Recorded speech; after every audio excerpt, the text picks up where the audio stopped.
বাংলাদেশে যারা মরতেছে তাদের অধিকাংশই ঈমান নিয়ে মরতে পারতেছে না। হয়তো বলবেন হুজুর কেন? আমরা যখন দোয়া করি, আপনারা দোয়া করেন না, রব্বানা আতিনা ফিদ দুনিয়া হাসানা ওয়া ফিল আখিরাতি হাসানা? মানে দুনিয়া যদি সুন্দর না হয় তার আখিরাত কখনোই সুন্দর হবে না। এখন আপনারা বলেন তো আমাদের বাংলাদেশ কি সুন্দর? আমাদের বাংলাদেশ কিন্তু সুন্দর না। আমাদের বাংলাদেশ তখনই সুন্দর হবে যখন মানুষের তৈরি সংবিধানকে, মানুষের তৈরি আইনকে পায়ের তলায় ফেলে দিয়ে আল্লাহর কোরআনের আইন দিয়ে বাংলাদেশ চলবে।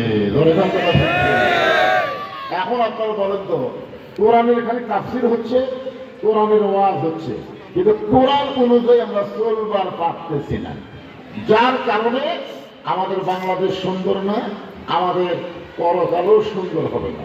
তবে যদি আমরা চেষ্টা করি, আল্লাহ রাসূল বলেন মান সাআলাল্লাহু তাআলা আশ-শাহাদাতা বিসিদকিন বাল্লাগাহুল্লাহু মানাজিলাশ শুহাদা ওয়া ইম্মাতা আলা ফিরাশিহি রাওয়াহুল বুখারী কিতাবুল মাগাজি। যেরকম রংপুরের একটা আবু সাঈদ, রংপুরের একটা আবু সাঈদ 2 হাত প্রসারিত করে জীবন দিল, যেরকম ঠিক কিনা? আপনার বলেন তো ওর জীবনে কি কোনো দাম নাই? যেরকম আছে না নাই? ওই জীবন দিল কেন? ওই জীবন দিল কেন? ওর তো মন বারবার বলেছে জীবন বাঁচানো খরচ, জীবন বাঁচানো খরচ, কিন্তু মনের কথা বিশ্বাস না করে ঈমান বাঁচান খরচকে বিশ্বাস করেছে, যেরকম কথা ঠিক কিনা? আর ঈমান বাঁচাবার গেলে বাতিলের সঙ্গে আপোষ করা যাবে না, দরকার হকের পক্ষে জীবন দিতে হবে, যেরকম কথা ঠিক কিনা? এখন আমি বলতেছি না যে আপনার সব জীবন দিয়ে মরে যান, এটা আমি বলতেছি না। আমি যে হাদিসটা তেলাওয়াত করলাম, এই হাদিসের বাংলা অর্থ হলো মান সাআলাল্লাহু তাআলা আশ-শাহাদাতা বিসিদকিন। কেউ যদি আল্লাহর কাছে ফরিয়াদ করে যে আল্লাহর কোরআনের বিজয়ের জন্য দরকার হলে শাহাদাতের কামনা করি, শাহাদত কামনা করি, শহীদের তামান্না নিয়ে বাংলাদেশে আল্লাহর কোরআনের বিজয় করার জন্য যারা ইসলামী আন্দোলন করে, ওয়াইম্মাতা আলা ফিরাশিহি, সে যদি নিজের বিছনায়ও মৃত্যুবরণ করে, বাল্লাগাহুল্লাহু মানাজিলাশ শুহাদা, আল্লাহ তাআলা হাসরের ময়দানে তাকে শহীদদের কাতারে দাঁড় করায় দেবে। এখন বলেন ঈমান নিয়ে মরবার গেলে কোরআন বিজয়ের আন্দোলনের সৈনিক হওয়ার দরকার আছে না নাই? কোরআন বিজয়ের আন্দোলনের সৈনিক না হয়ে মানুষের আইন বাংলাদেশে প্রতিষ্ঠা করার জন্য যারা আন্দোলন করে, চেষ্টা করে, দল করে, তারা মরতে পারে কিন্তু ঈমান নিয়ে মরতে পারবে না। ঈমানের সাথে মরতে গেলে আমাদের করণীয় কি, এটা বোঝানোর জন্য সূরা মুলকের 2টা আয়াত। এখন 1 নম্বর আয়াত শোনেন। কিছুদিন আগে 5ই আগস্টের আগে আমরা বাংলাদেশে শুনতে পাইছি এ দেশ আমার বাপের, এ দেশ আমার, এ দেশ আমার বাপের, এ দেশ আমার। অথচ আমরা ইমানদার জানি দেশ কোনো মানুষের না, সমস্ত পৃথিবী হলো আমার আল্লাহ। যখন বলে দেশ আমার বাপের, দেশ আমার, তখন তো আর আল্লাহর আইনের দরকার হয় না, আর বাপের আইনে দেশ চালাবে। যেরকম কথা ঠিক কিনা? এরকম অহংকারী কথা আপনারা শোনেননি? বলেন শুনছেন কিনা? শুনছি। কিন্তু আমরা কি দেখলাম যে দেশ কারো বাপের না, দেশ কারো না, গোটা পৃথিবীর মালিককে, তাবারাকাল্লাযী বিয়াদিহিল মুলক, গোটা পৃথিবীর রাজত্ব, কর্তৃত্ব, মালিকানা একমাত্র কার হাতে? আমরা 15.5 বছর মনে করছিলাম হাসিনা যা করবি তাই, এরকম একটা ভাব হয়েছিল। আমরা কতগুলো দুর্বল ইমানের লোক মনে করছিলাম যে 41 সালের আগে এক না মানার কোনো মরদ নেই। জোরে গান কথা ঠিক ছিল এরকম, কিন্তু আমাদের দুর্বল করা ইমান, তারা আমাদের গল্প করছে না, ধরি না তখন করেননি, চাষ করে বসে গল্প করেননি, গল্প করতে গিয়ে চারিদিকে তাকাচ্ছেন, এরকম তাকাচ্ছেন, কি দেখতেছেন ভাই? দেওয়ালেরও কাম আছে, হুজুর দেওয়ালেরও অনেক কাম আছে। মানে হক কথা মানুষ জোরে বলেনি, এমন আসতে বলেছে কেউ যেন শুনবার না পায়। এরকম একটা পরিস্থিতি আমাদের বাংলাদেশে শুরু হয়েছিল। ধরেন ঠিক কিনা? রাত 9টার সময় 1.5 লাখ টাকার খাট, 12,000 টাকার কম্বল, 5 তলার উপরে শোয়ার সময় বলতেছে আমার বাড়ি, আমার ঘর, আমার নামাইকে, এ বাড়ি আমার, এ ঘর আমার, আমাকে নামাইকে। রাত 9টার সময় কে কথা বলে বেটা ঘুমায় গেছে। রাত 3টার সময় একটা ভূমিকম্প, দলিগণ কি কম্প? 5ই আগস্ট কিন্তু বাংলাদেশের জন্য একটা ভূমিকম্প, দলিগণ কথা ঠিক ছিল। আমরা কল্পনাই করবার পারিনি যে আমাদের নিরস্ত বাচ্চাগুলো, ছোট ছোট মানুষগুলো আর্মির সামনে, পুলিশের সামনে এইভাবে হাসিনার বিরুদ্ধে আন্দোলন করবে, দলিগণ কথা ঠিক কিনা? কল্পনাই করিনি। এখন রাত 3টার সময় একটা ভূমিকম্প, তাহলে বিল্ডিং লড়ে উঠছে।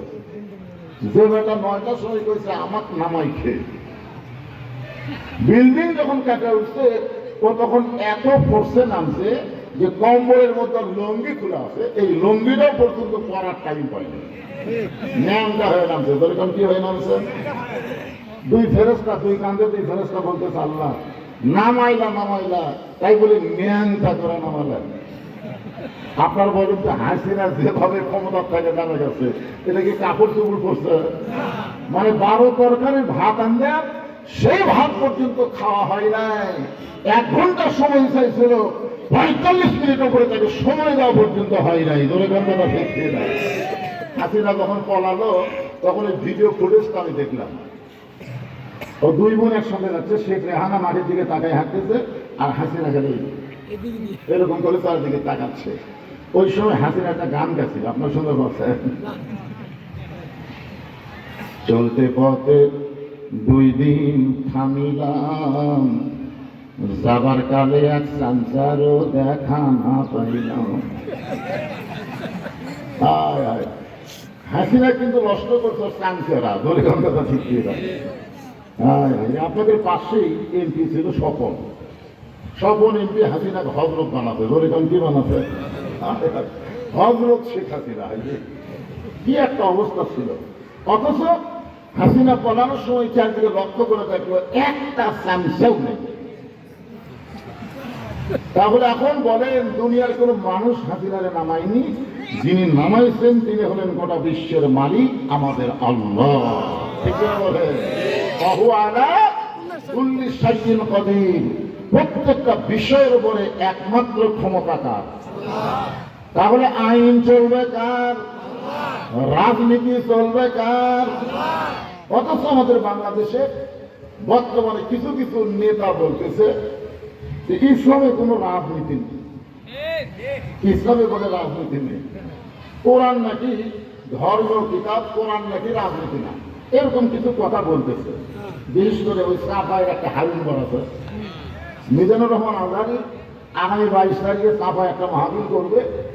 এই মাহফিলের সাজগোজ যেটা চিন্তা করতেছে কেন, আমরা বাংলাদেশের সব বিএনপির নেতা যদি একত্র হয়ে একটা সমাবেশ করি, এই আজহারির তো একানা মুখে হয় না।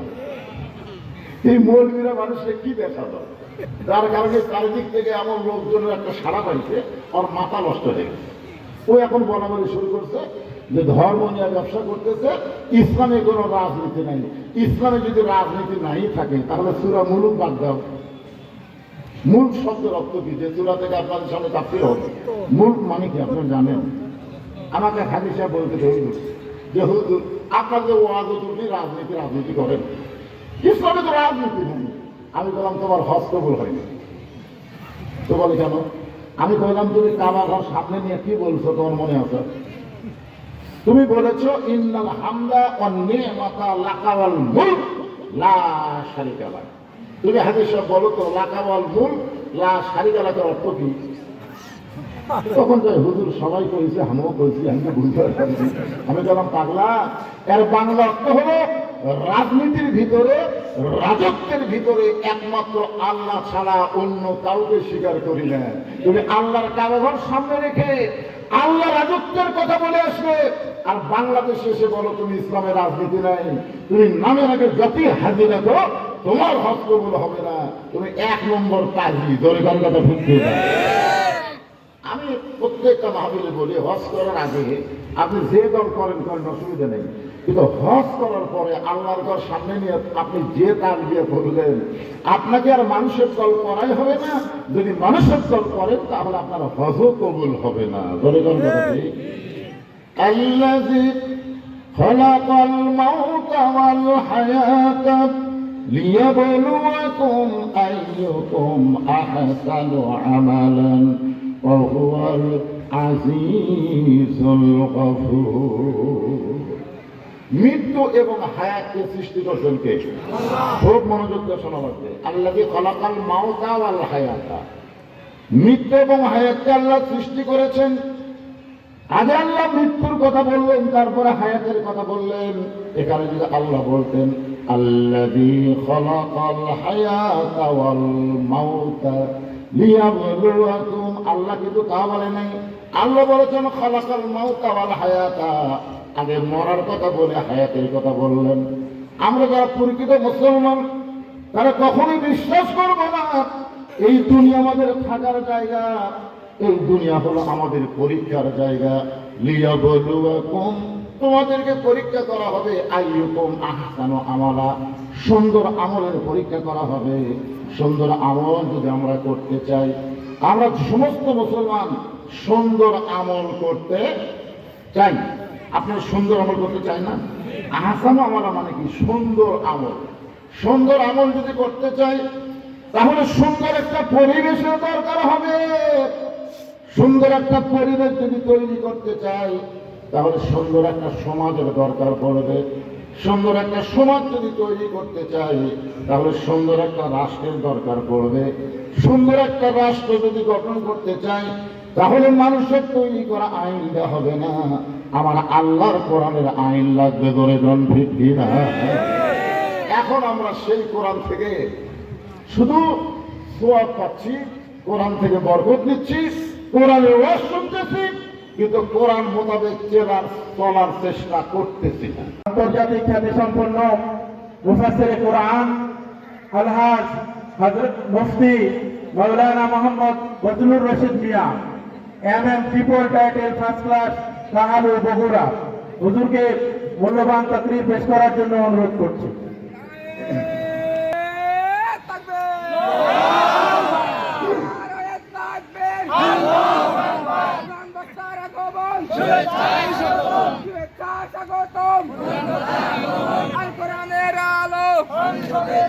আসসালামু আলাইকুম ওয়া রাহমাতুল্লাহি ওয়া বারাকাতুহু।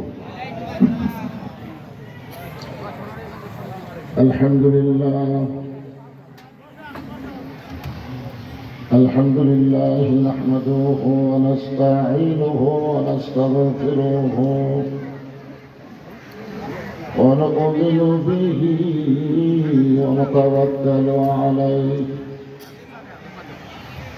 ونعوذ بالله من شرور أنفسنا ومن سيئات أعمالنا، من يهدي الله فلا مضل له ومن يضلله فلا هادي له। সকলে জবান খুলে বলেন আশহাদু আল্লা ইলাহা ইল্লাল্লাহু ওয়াহদাহু লা শারীকা লাহু ওয়া আশহাদু আন্না মুহাম্মাদান আবদুহু ওয়া রাসূলুহু الذي أرسل رسوله بالحق بشيرا ونذيرا وداعيا إلى الله بإذنه وسراجا منيرا. فقد قال الله تعالى في كلامه المجيد والفرقان الحميد. জবান খুলে সকলে পড়েন আউযু বিল্লাহি মিনাশ শাইতানির রাজীম। বিসমিল্লাহির الرحمن الرحيم تبارك الذي بيده الملك وهو على كل شيء قدير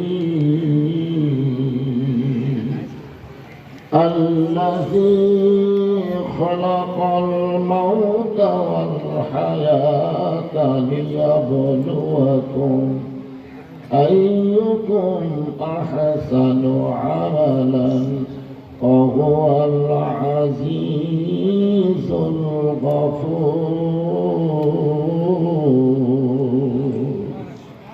إن الله وملائكته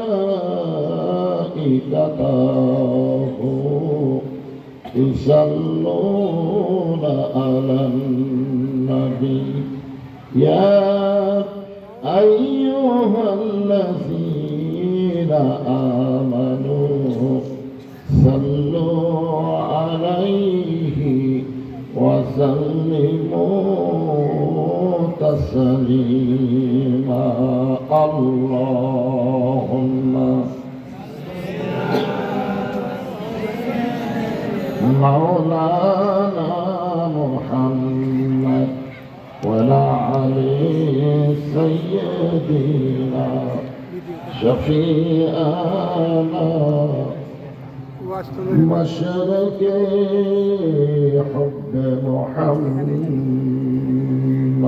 شكرا بولي صلى الله عليه وسلم مطلع ديواننا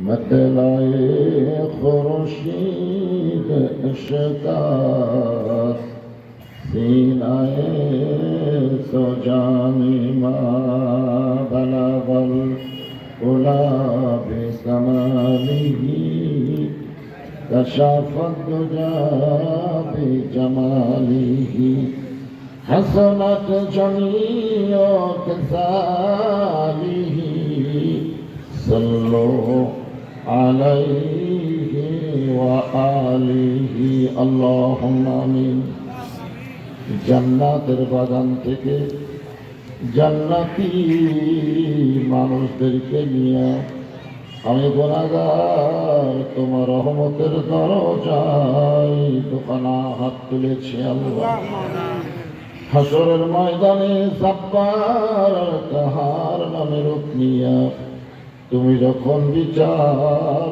শুরু করবে তোমার সামনে দাঁড়ায়া সমস্ত নবীরা নফসি নফসি বলে কাঁদতে থাকবে এমন কঠিন অবস্থা হাসরে হবে সেদিন সমস্ত নবী তার উম্মতকে ভুলে যাবে শুধু বলবে আল্লাহ আমার কি হবে আমার কি হবে একমাত্র দরদি নবী শাফাতের কান্ডারি ইয়া রব্বি হাবলি উম্মতি বলে সেজদায় পড়ে যায় সেই কঠিন মুসিবতের সময় আজকের এই মাহফিলকে ওসিলা করে আমাদের সবাইকে রাসূলের উম্মতের কাতারে আল্লাহ কবুল করে নিও সুবহান রাব্বিকা রাব্বিল ইজ্জাতি আম্মা ইয়াসিফুন ওয়া সালামুন আলাল মুরসালিন الحمد لله رب العالمين لا إله إلا الله لا إله إلا الله لا إله إلا الله لا إله إلا الله لا إله إلا الله لا إله চাঁদ শুরু যারা গ্রহ তারা আল্লাহ নামের পাগল পারা চাঁদ শুরু যারা গ্রহ তারা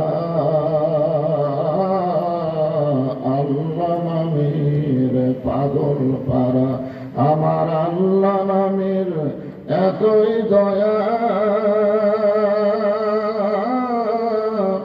আল্লাহ নামের এতই মায়া লুকিয়ে রাখেন হে আল্লাহ জোরে লা ইলাহা ইল্লাল্লাহ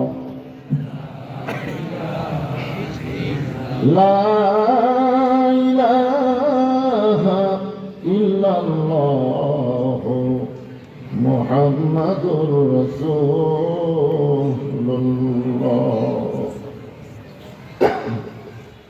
রাসূলের মহব্বতে জবান খুলে সকলে বলি সাল্লাল্লাহু আলাইহি ওয়াসাল্লাম।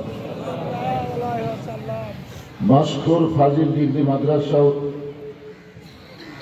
মাদ্রাসার উদ্যোগে মাদ্রাসা ময়দানে আজকের দিনের বেলায় ঐতিহাসিক তাফসীরুল কোরআন মাহফিল।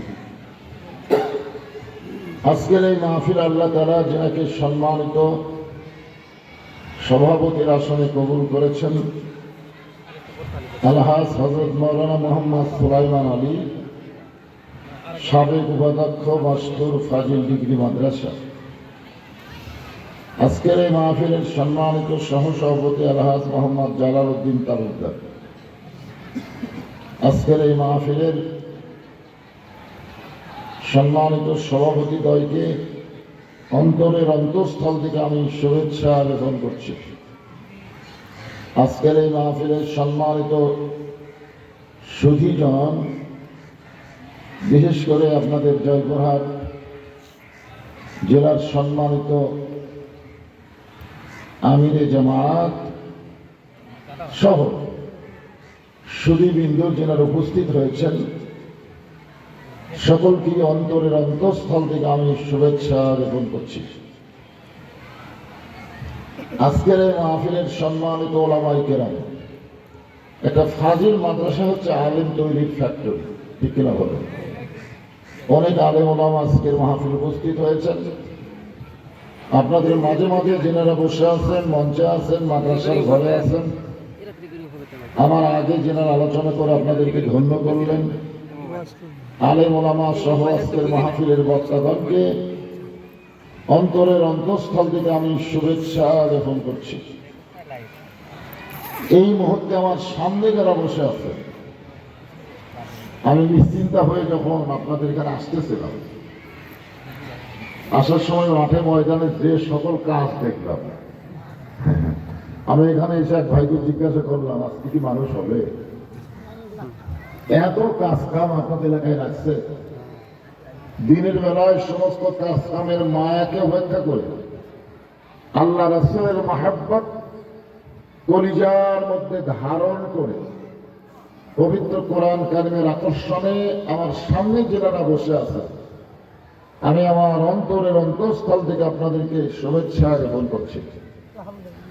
আমার সম্মানিত মা বোনেরা, পর্দার অন্তরালে বসে যারা আলোচনা শুনতেছেন, তাদেরকে শ্রদ্ধা জ্ঞাপন করে এই মুহূর্তে জানতে চাচ্ছি আপনারা সকলে কেমন আছেন? আলহামদুলিল্লাহি রাব্বিল আলামিন। যে আল্লাহ আমাদেরকে শারীরিক সুস্থতা দান করে, মানসিক প্রশান্তি, সুবহানাল্লাহ বলেন। আসলে গত বছর এই সময় আমাদের অনেকেরই শরীর সুস্থ ছিল, কিন্তু মনের মধ্যে প্রশান্তি ছিল না, কেমন যেন একটা অস্থিরতা ছিল, ঠিক কিনা বলেন?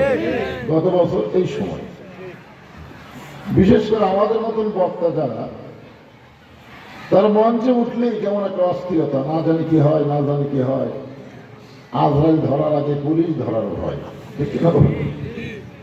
আমাদের সবাইকে কিন্তু আজরাইল ধরবে না, কিন্তু তারপরেও বাংলাদেশের মানুষ 15.5 বছর চরম নির্যাতনের ভিতরে ছিল, তারা প্রকৃত অর্থে প্রকৃত মুসলমান, জনগণটা ঠিক না।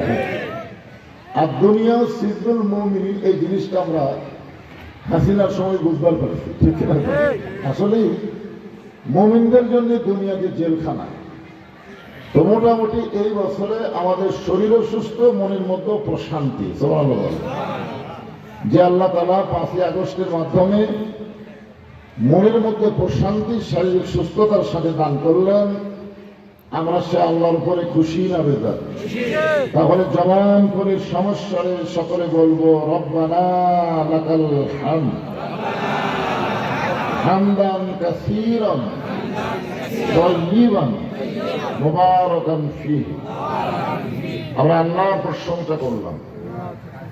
এই কারণেই করলাম যে কিছুদিন আগে আমেরিকায় একটা আগুন লাগছিল, দাবানল। কি আগুন? দাবানল। আল্লাহর পক্ষ থেকে কেউ লাগাই দেয়।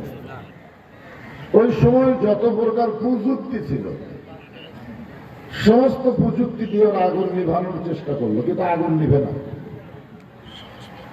আগুন যখন নিভতেছে না, তখন আমেরিকার ওই দেশের ওই প্রদেশের সরকার মুসলমানদের দ্বারস্থ হলো। কার দ্বারস্থ হলো? মুসলমানদের দ্বারস্থ হয়ে বললো, আমাদের গড ঘুমায় গেছে, আমাদের ঈশ্বরের কোনো খবর নাই, ভগবান মনে হয় মরে গেছে, এখন তোমাদের আল্লাহর খবর কি?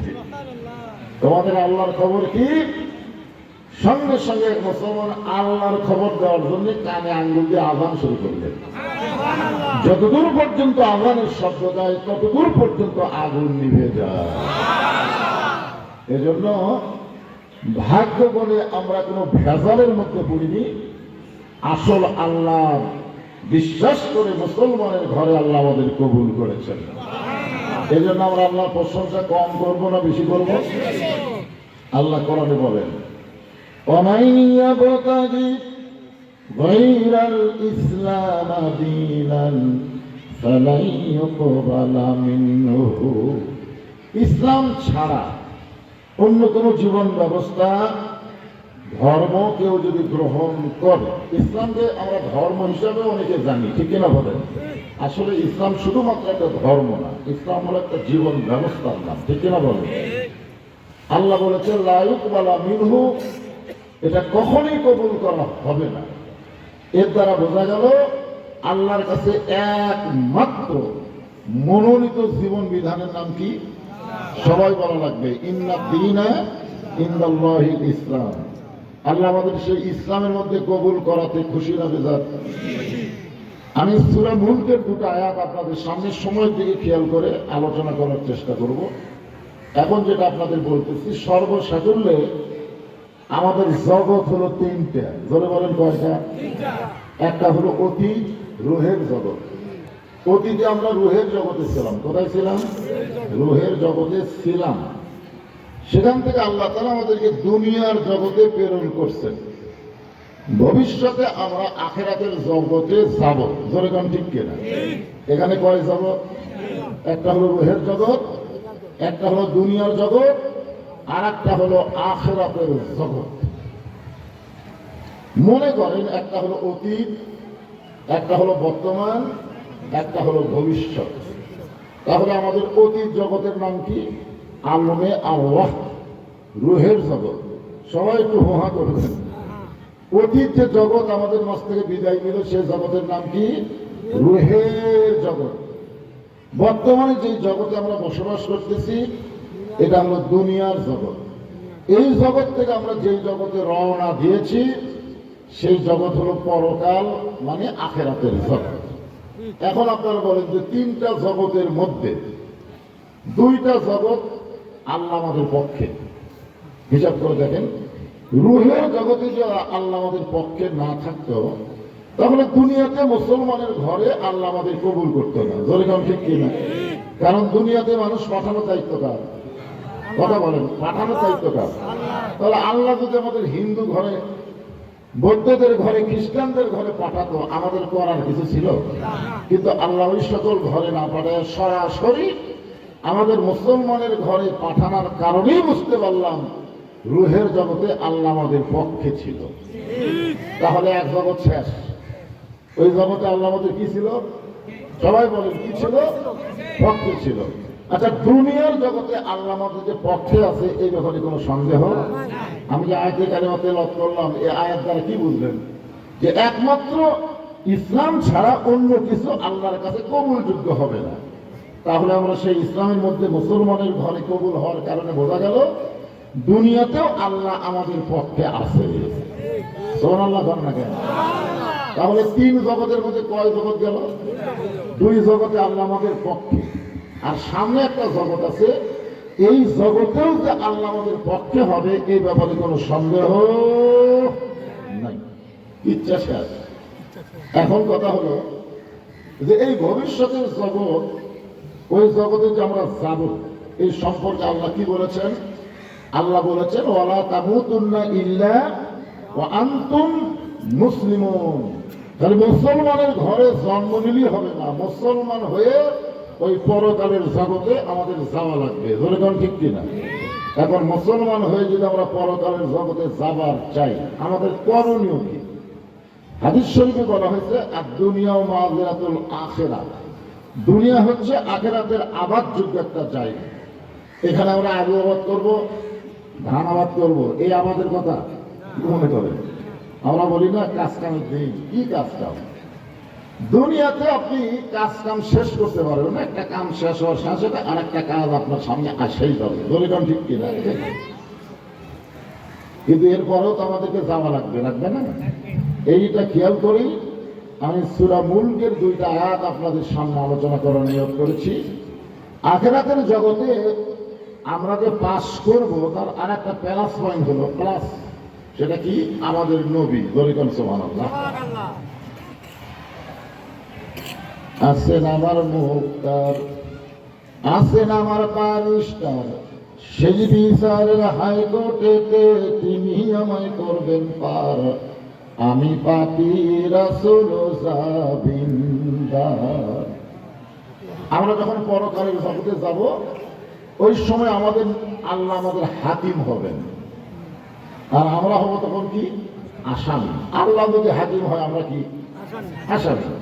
ওই সময় আমাদের নবী উকিল হবেন, একটা প্লাস পয়েন্ট। দেখেন, ওই সময় আমাদের নবী কি হবেন? উকিল হয়ে আল্লাহর কাছে আমাদের পক্ষে ওকালতি করে, বারিশতারি করে, আমাদেরকে সুপারিশ করে জান্নাতে পৌঁছায় দিবেন।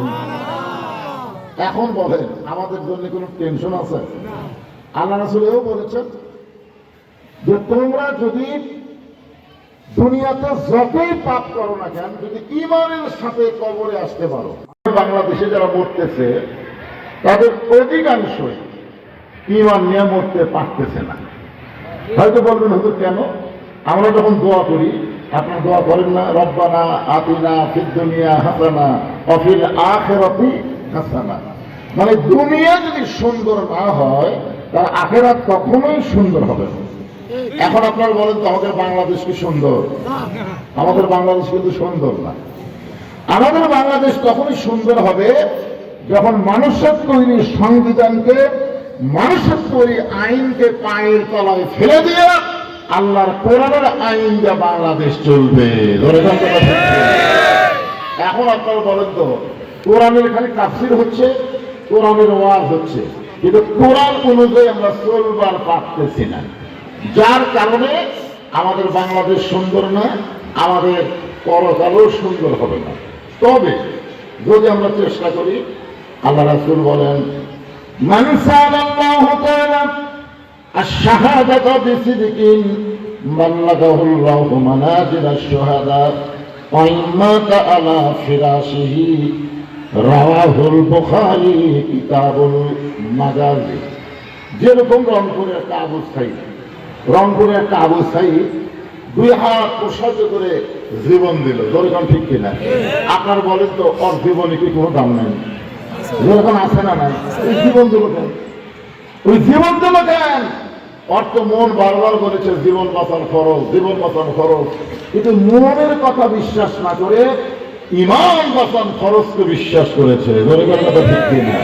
আর ইমান বাঁচাবার গেলে বাতিলের সঙ্গে আপোষ করা যাবে না, দরকার হকের পক্ষে জীবন দিতে হবে। যেরকম কথা ঠিক কিনা?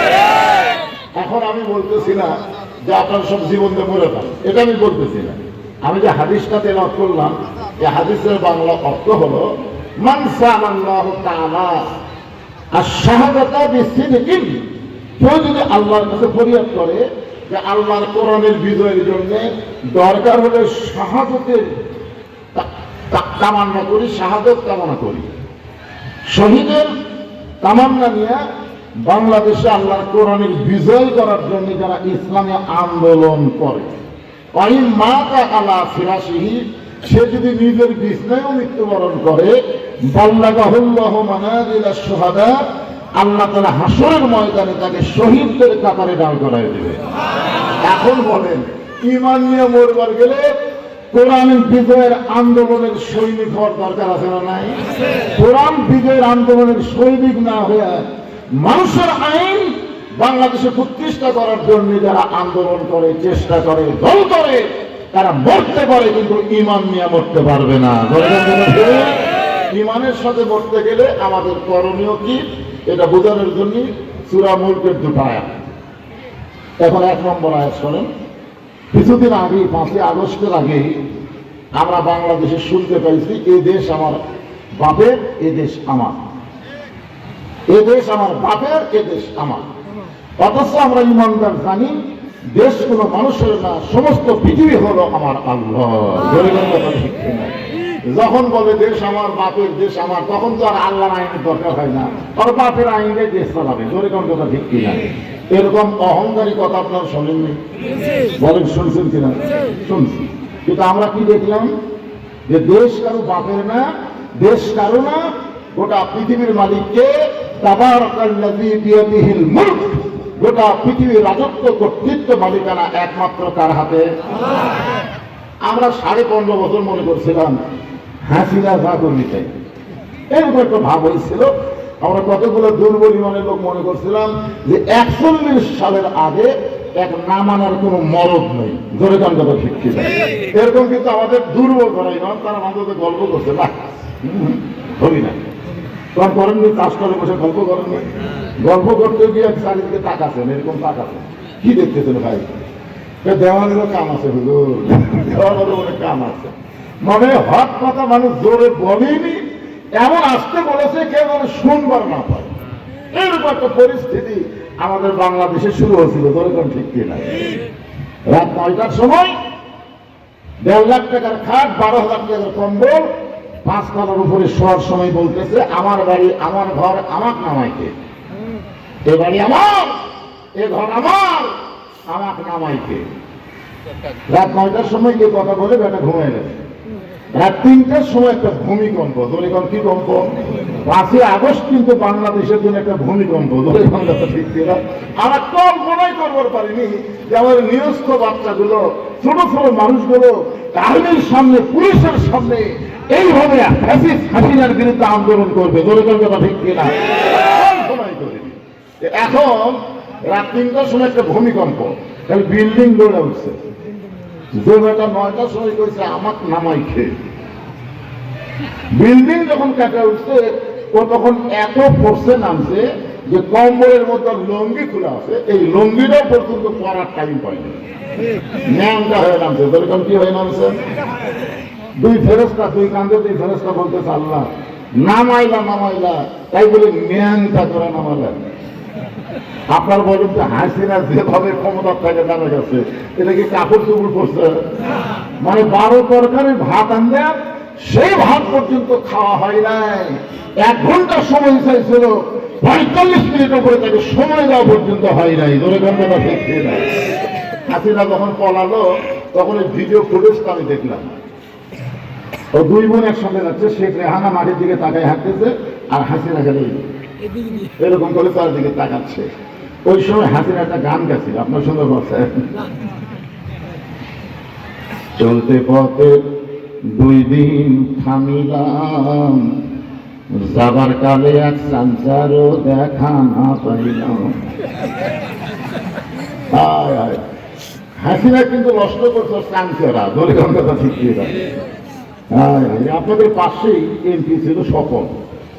স্বপন এমপি হাসিনাকে হজরত বানাতে, ধরে কি বানাতে? হজরত শেখ হাসিনা। কি একটা অবস্থা ছিল। অথচ হাসিনা পালানোর সময় চারদিকে লক্ষ্য করে দেখলো একটা চামচাও নেই। তাহলে এখন বলেন, দুনিয়ার কোন মানুষ হাসিনারে নামায়নি, যিনি নামাইছেন তিনি হলেন গোটা বিশ্বের মালিক আমাদের আল্লাহ। ঠিক না বলে? বহু আলা কুল্লি শাইইন কাদির। প্রত্যেকটা বিষয়ের উপরে একমাত্র ক্ষমতাকার। তাহলে আইন চলবে কার? রাজনীতি চলবে কার?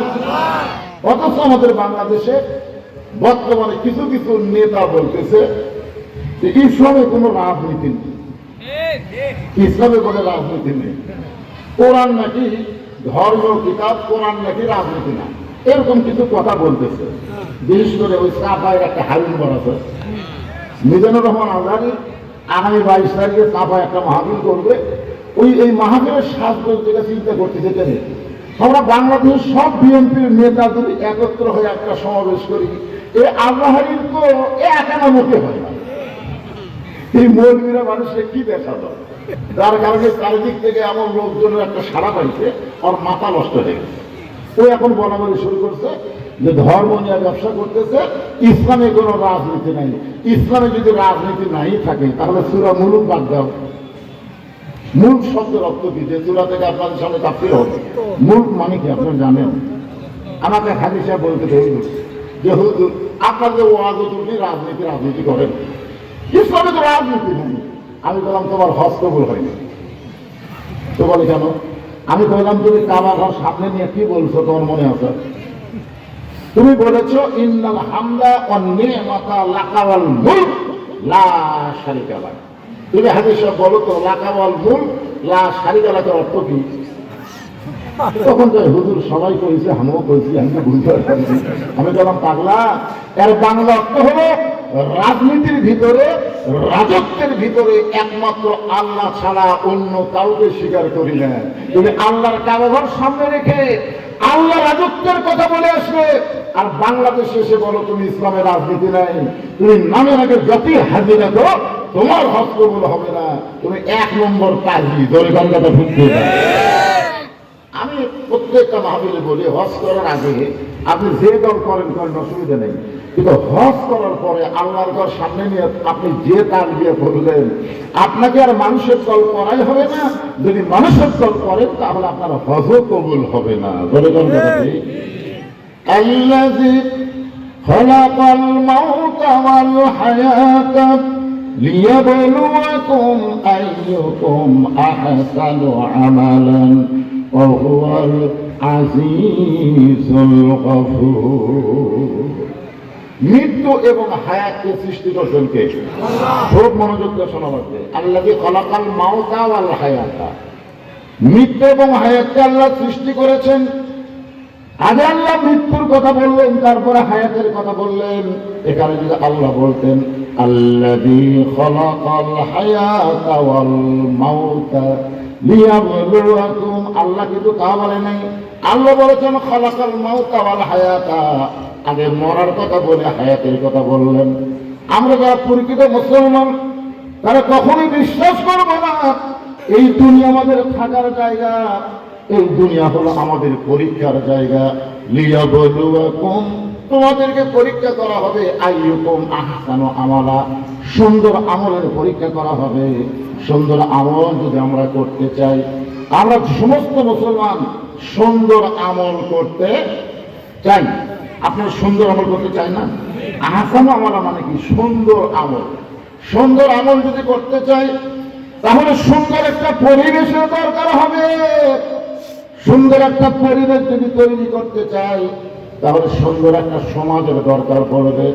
সুন্দর একটা সমাজ যদি তৈরি করতে চাই তাহলে সুন্দর একটা রাষ্ট্রের দরকার পড়বে।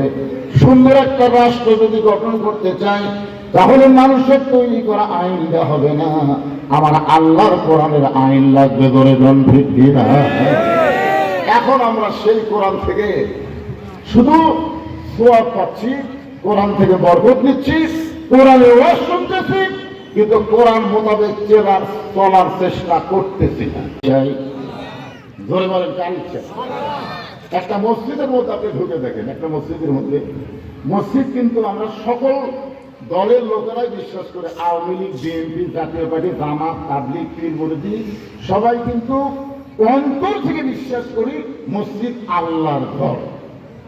বিশ্বাস করে না? যে দলই করুক মসজিদ যে আল্লাহর, এমনকি যারা বেনামাজি তারাও বিশ্বাস করে মসজিদ কার। আমার এলাকার 2 বেনামাজি গন্ডগোল আছে, গন্ডগোল লাগে বলতে বিশ্বাস যদি না করিস মসজিদ সে হবে। আমি বললাম কেন ভাই তোরা তো নামাজ পড়িস না। তো নামাজ না পড়তে পারি হুজুর, মসজিদ আল্লাহর ঘর, এটা আমরা বিশ্বাস করি। দেখেন সমস্ত মুসলমান বাংলাদেশের মসজিদ আল্লাহর ঘর বিশ্বাস করার কারণে মসজিদে আইন চলতেছে কার? কথা বলে না, কোন মানুষের আইন চলে? মসজিদে আওয়ামী লীগ ঢোকার পরে সামনে কাতার নিচে কোনোদিন, বিএনপি দ্বিতীয় কাতার, জাতীয় পার্টি তৃতীয় কাতার, জামাত ইসলাম চতুর্থ কাতার, এরকম কোন কাতার আপনারা দেখছেন? কারণ মসজিদ ঢোকার পরে আমরা আওয়ামী লীগ, বিএনপি, জাতীয় পার্টি, জামাত থাকি না, সবাই পায়ের গোড়ালির সঙ্গে গোড়ালি মিল করে আমরা কাতার সোজা করি। ধরে কোন ঠিক কিনা?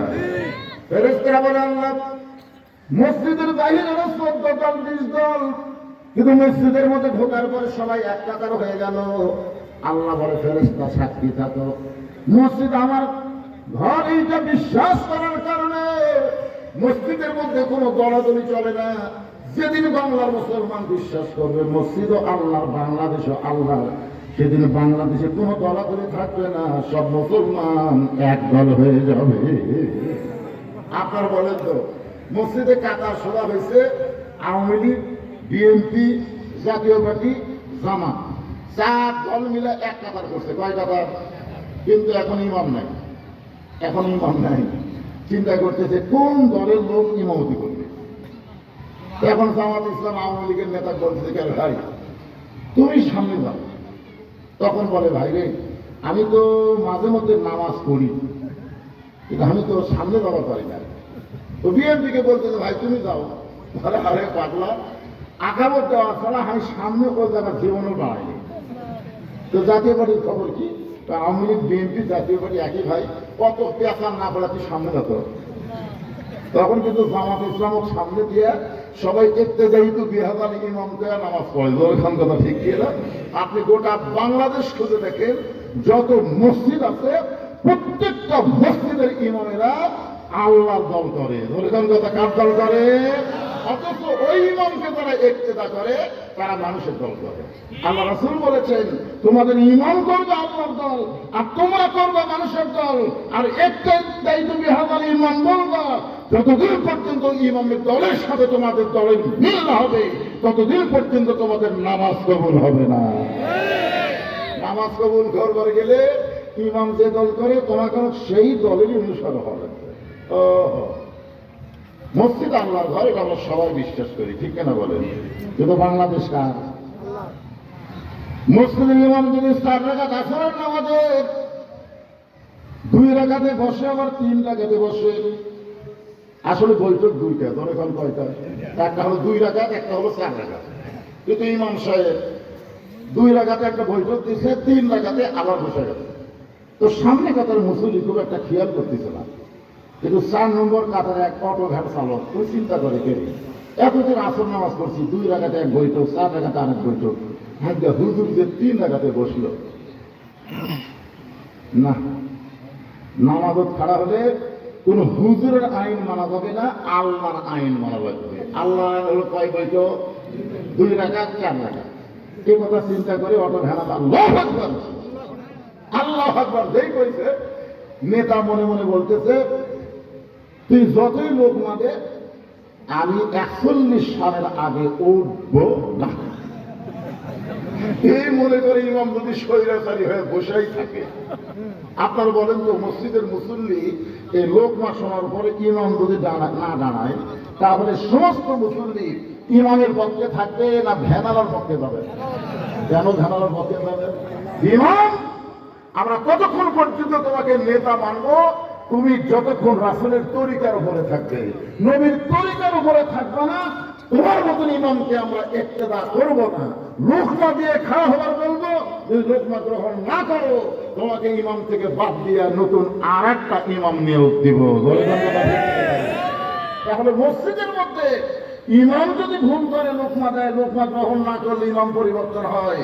আপনারা বলেন শুধু মসজিদ ভালো রাখলে হবে না, গোটা সমাজকে ভালো রাখতে গেলে মসজিদের মতো ইমাম সমাজেও দরকার। ধরে দাঁড়াতে, যার পর মানে হলো হযরত ওমর জুমার দিনে যখন খুতবা দিচ্ছেন, হযরত ওমর জুমার দিনে যখন খুতবা দিচ্ছেন, এমন সময় মাঝখান থেকে এক মুসল্লি দাঁড়িয়ে বলতেছে, ইয়া আমিরুল মুমিনিন, আপনার খুতবা আমরা শুনবো না। আচ্ছা, লোকজন যে হারে আসতেছে, ওরা আমার ওরা খাটো করে দিল কেন? ও আচ্ছা আচ্ছা, ঠিক আছে। আচ্ছা, যে হারে আসতেছে, আসা থেকে কিন্তু ভয় করতেছে, মনে করছে আমার লোক হবে না। এখন দেখতেছি বসার আর জায়গা হয় না, ভাইজান। একটু ফাঁকা ফাঁকা যাদের সামনে আছে, একটু ফাঁকা ফাঁকা বন্ধ করে সামনের দিকে আসেন, আসেন আসেন। যার সামনে ফাঁকা আছে, আপনার আর ভাইকে বসতে দেওয়ার জন্য একটু জমে জমে বসেন।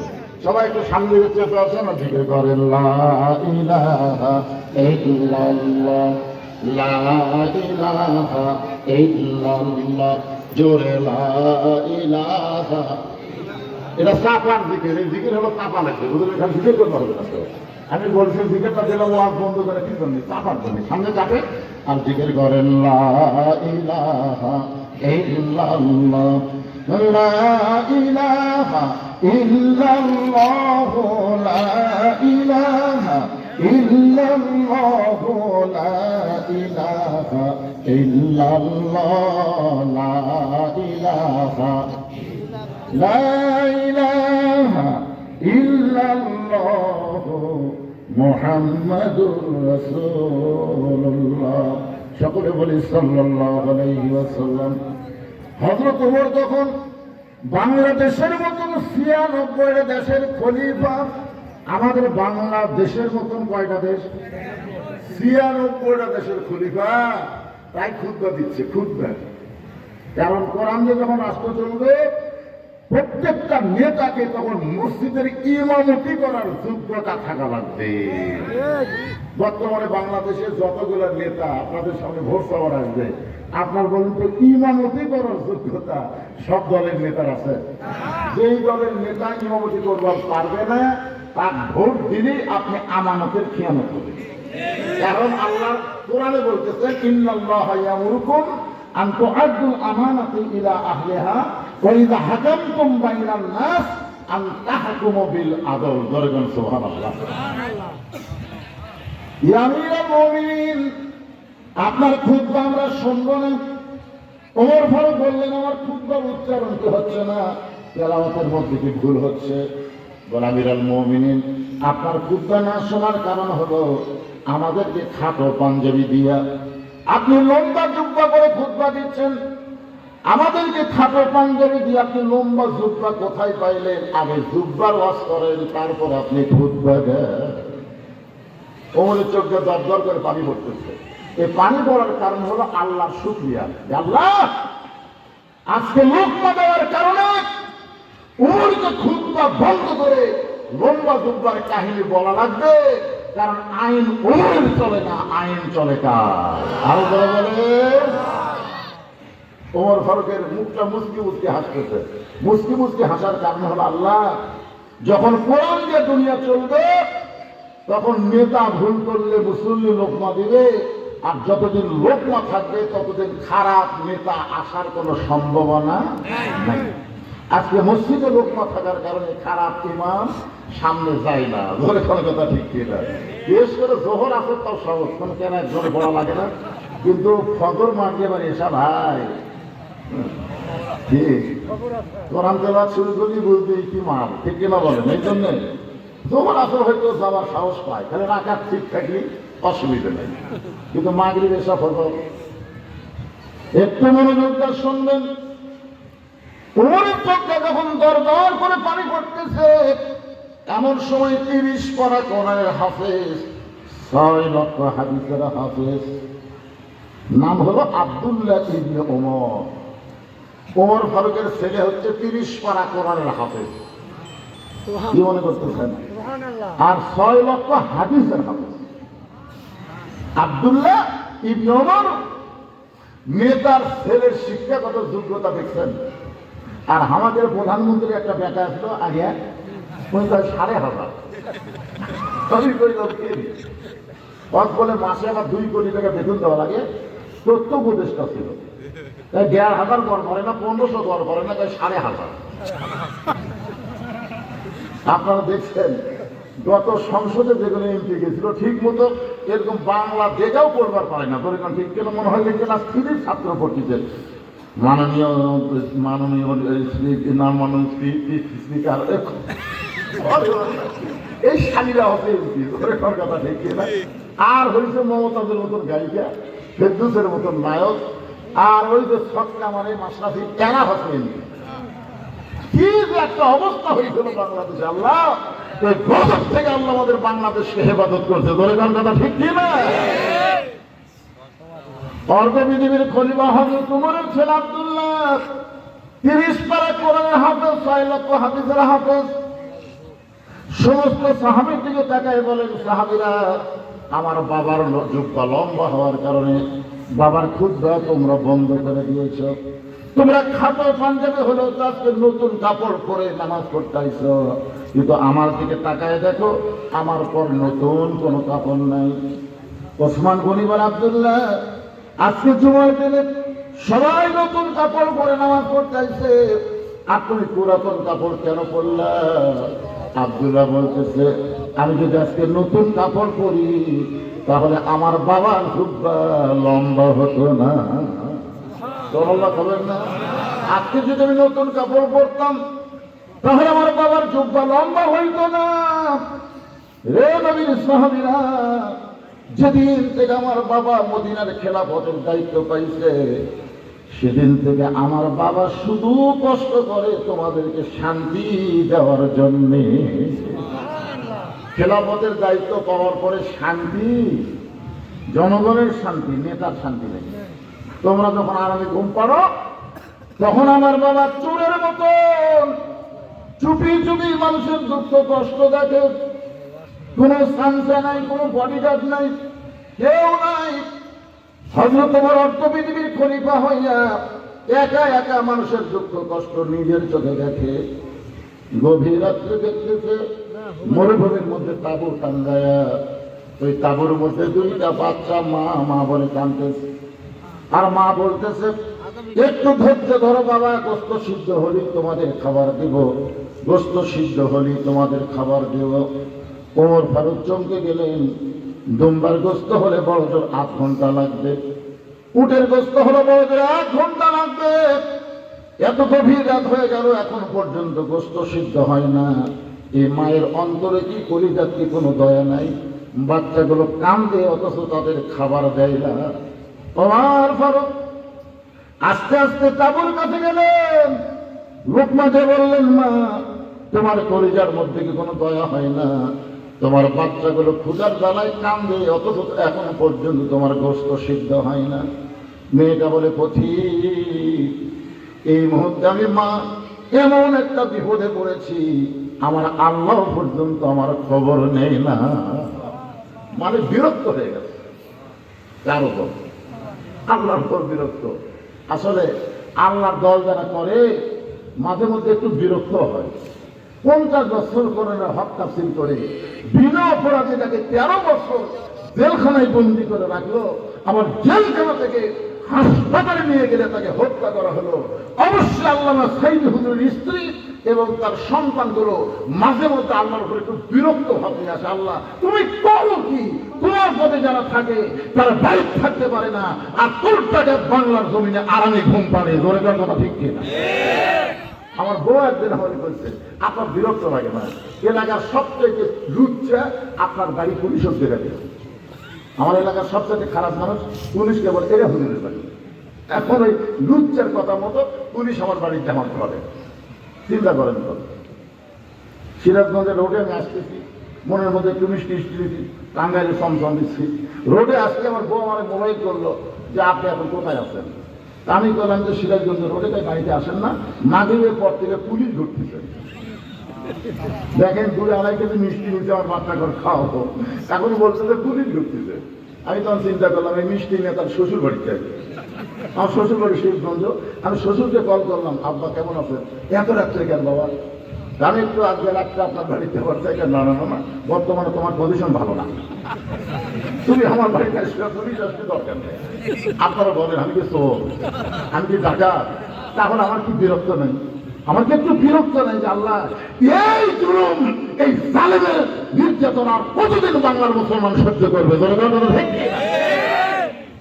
গভীর রাত হয়ে গেল, আল্লাহ পর্যন্ত আমার খবর নেয় না। আর তুমি কে গো পথিক? এই গভীর রাত্রে আমার কাবুর পাশে এসে এমন করে বলতেছ, তুমি জানো না আমার বাড়ি হলো ইয়ামিন দেশে। আমি শুনতে পাইলাম মদিনার খলিফা হযরত ওমর অত্যন্ত ভালো মানুষ। আমার দুইটা তিন বাচ্চাকে নিয়ে খলিফা ওমরের দরবারে বিকেল বেলায় যাওয়ার চাইছিলাম, কিন্তু এত মানুষের ভিড় আমি ওমরের দরবারে যাবার পারলাম না। আমার দুইটা বাচ্চাকে নিয়ে আগামীকাল সকালবেলায় ওমরের দরবারে যাব, এই বিশ্বাস কলিজার মধ্যে নিয়ে মরুভূমির মধ্যে তাবু টাঙ্গায়া দুইটা বাচ্চাকে বুকের মধ্যে নিয়ে আমি ঘুমাবার চাই। কিন্তু আমার দুইটা তিন বাচ্চার পেটে এত খিদা, যে খিদার কারণে বারবার শুধু খাবার চাই। আমি এখন মা কি করব? দুইটা ক্ষুধার্ত বাচ্চাকে সান্ত্বনা দেওয়ার জন্য পাতিলের মধ্যে পানি আর পাথর জন্য আগুন জ্বালায় বলেছি, বাবা এই গোস্ত সিদ্ধ হলেই তোমাদের খাবার দিব। আমার মনে হচ্ছিল আমার দুইটা বাচ্চা এই সান্ত্বনার বাণী শুনতে শুনতে এক সময় ঘুমায় যাবে, আর কোনো মতে রাতটা পাড়ি যাবে, সকালবেলা ওমরের দরবারে যাব।